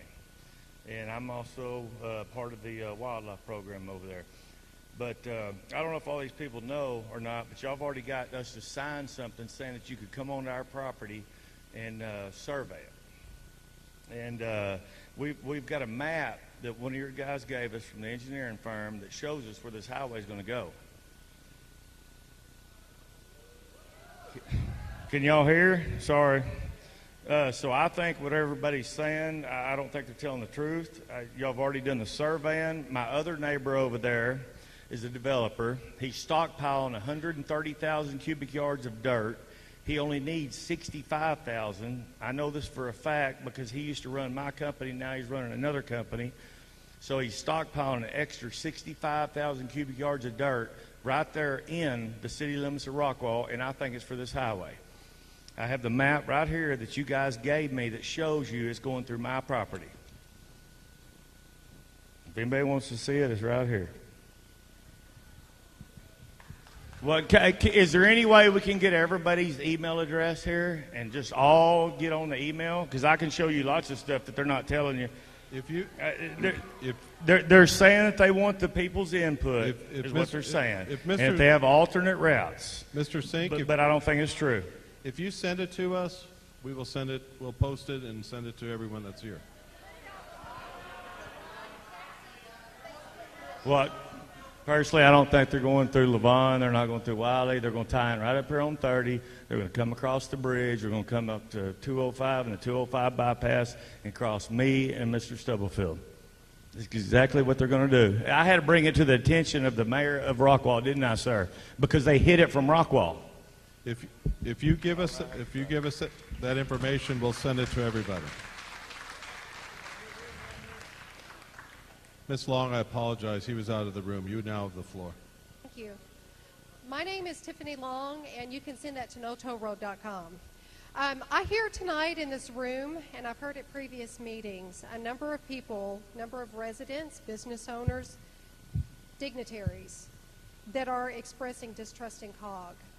I want to read to you, Mr. Morris, an email that I got through an information request from a Tom Shelton.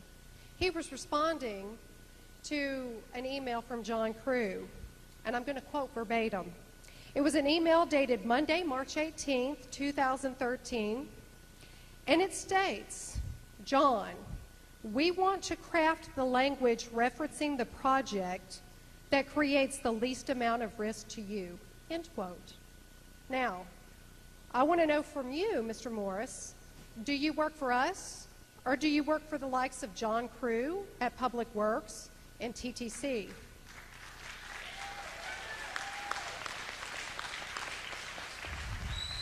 I would also like to say, I'm going to finish my 3 minutes if you'll wait to answer me, because I do have some other things I want to say. We work for the public. We do not work for John Crew. Not according to that email. I'll give everybody a copy of that email. If you want to take a picture of it with your iPhone before you leave, I have it with me. Number 2, you again have failed to show a need for this road. Your website offers a link to documents used in your studies to date. They indicate that you only expect Greenville to have 40,000 people by 2035. It shows that 62% of those residents who are currently employed, according to the last census that you use for this data, work in Greenville and do not commute. The BEA study done by Public Works, who I obtained through an information request, indicates that they're approximating in all of Hunt County 20,000 people or 20,000 households as part of that increase by 2035, after the roadway is in place. This does not necessitate a toll road, Mr. Morris.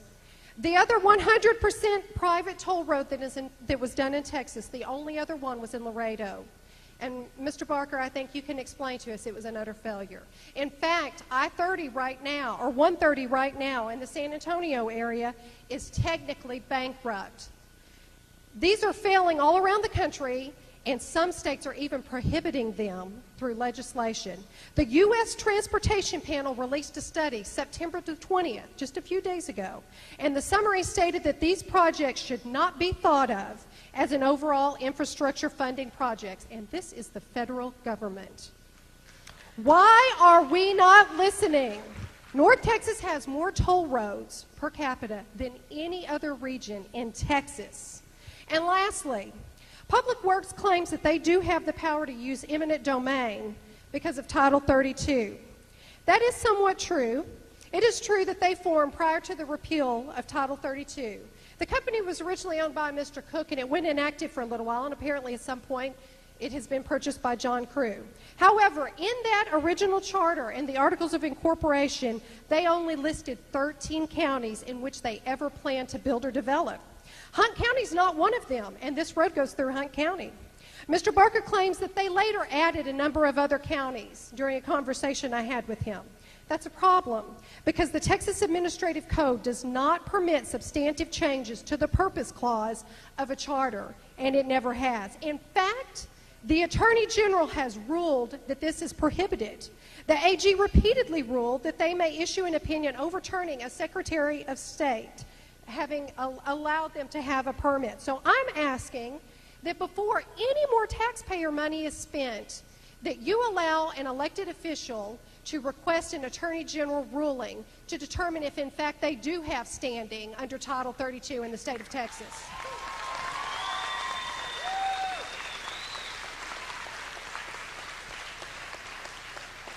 And my last comment, I really want to make this.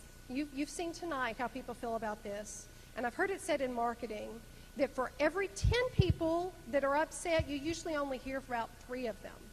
I want to tell you, if this had been a turnout where people could have come after work that did not have commitments with children and other functions and activities, single moms who are working a second job, women and men who are elderly and can't get out of their home. I want you to know, just the word that people around here have gotten out would have more than filled this auditorium. And if you had done your job and spent taxpayer money properly, people would know, like the mayor of Rockwall, that this road is now going to come through there. You have an email that I got from Tom Shelton that said that there are substantial changes in the project and that it now includes the city of Caddo Mills. I called up there today. They don't know anything about the road coming through the city of Caddo Mills now. So I think that you need to answer some questions to all of these individuals here and tell us when you're going to have another meeting before you vote to accept this and approve this and move it on to TxDOT, because I don't think anybody here in this room is going to accept anything less.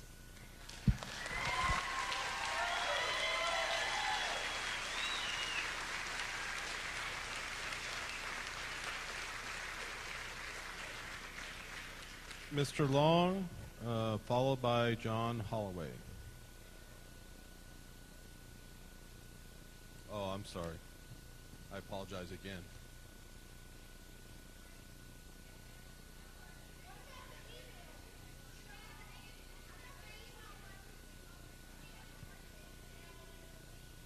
You sent us a Freedom of Information request. Attorneys have responded to you. I haven't seen it. Everything you requested has been sent to you. Well, hold on a second. Hold on a second. First of all, if you, Ms. Long, go to the microphone so everyone can hear us, I would be happy to answer your questions.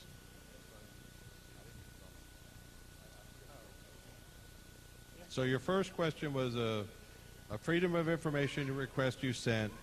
Information has been sent to you from the attorneys. We don't, as staff, review those. They're directly sent from the attorneys. I have not seen what the attorneys have sent you. I'll be more than happy to review what the attorneys Let me read it one more time. John, we want to craft the language referencing the project that creates the least amount of risk to you. He was talking about the language that they were going to provide to the Regional Transportation Council. In fact, Mr. Shelton sent another email as a response to Mr. Barker. Mr. Barker contacted him because a company in New York, or some consultant group that they were meeting with, had alerted him to a phone call that they had made and alarmed them.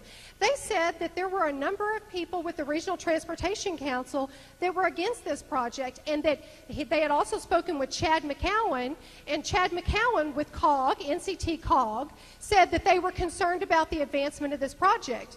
Mr. Shelton responded with, I have told the people that receive these calls in my department to send all of these calls through me. So now what I want to know is this customary behavior. Do you do this for every business? No. Or is this only with groups that have a private interest? No. We don't do this with business. I will review the emails that have been sent. As I said before, I have not seen them. So give me a chance to at least review what Will you do an investigation if you read these documents yourself and find them to be true? I will review the emails that have been sent. What is your next question? This is Chuck Sinksky, and I'm sorry I didn't use all my time. Had one more thing to say. Thursday night, we had a conference call with these guys up here, and there was 51 landowners involved. So y'all know where this highway is going. There was 51 people invited to this conference call, and that was landowners that were going to be affected. So let's respond to, if we could, the 51 right of entry letters so the audience understands you were there. So the purpose of the right of entry is to do the following so the audience understands who those 51 were. Sure.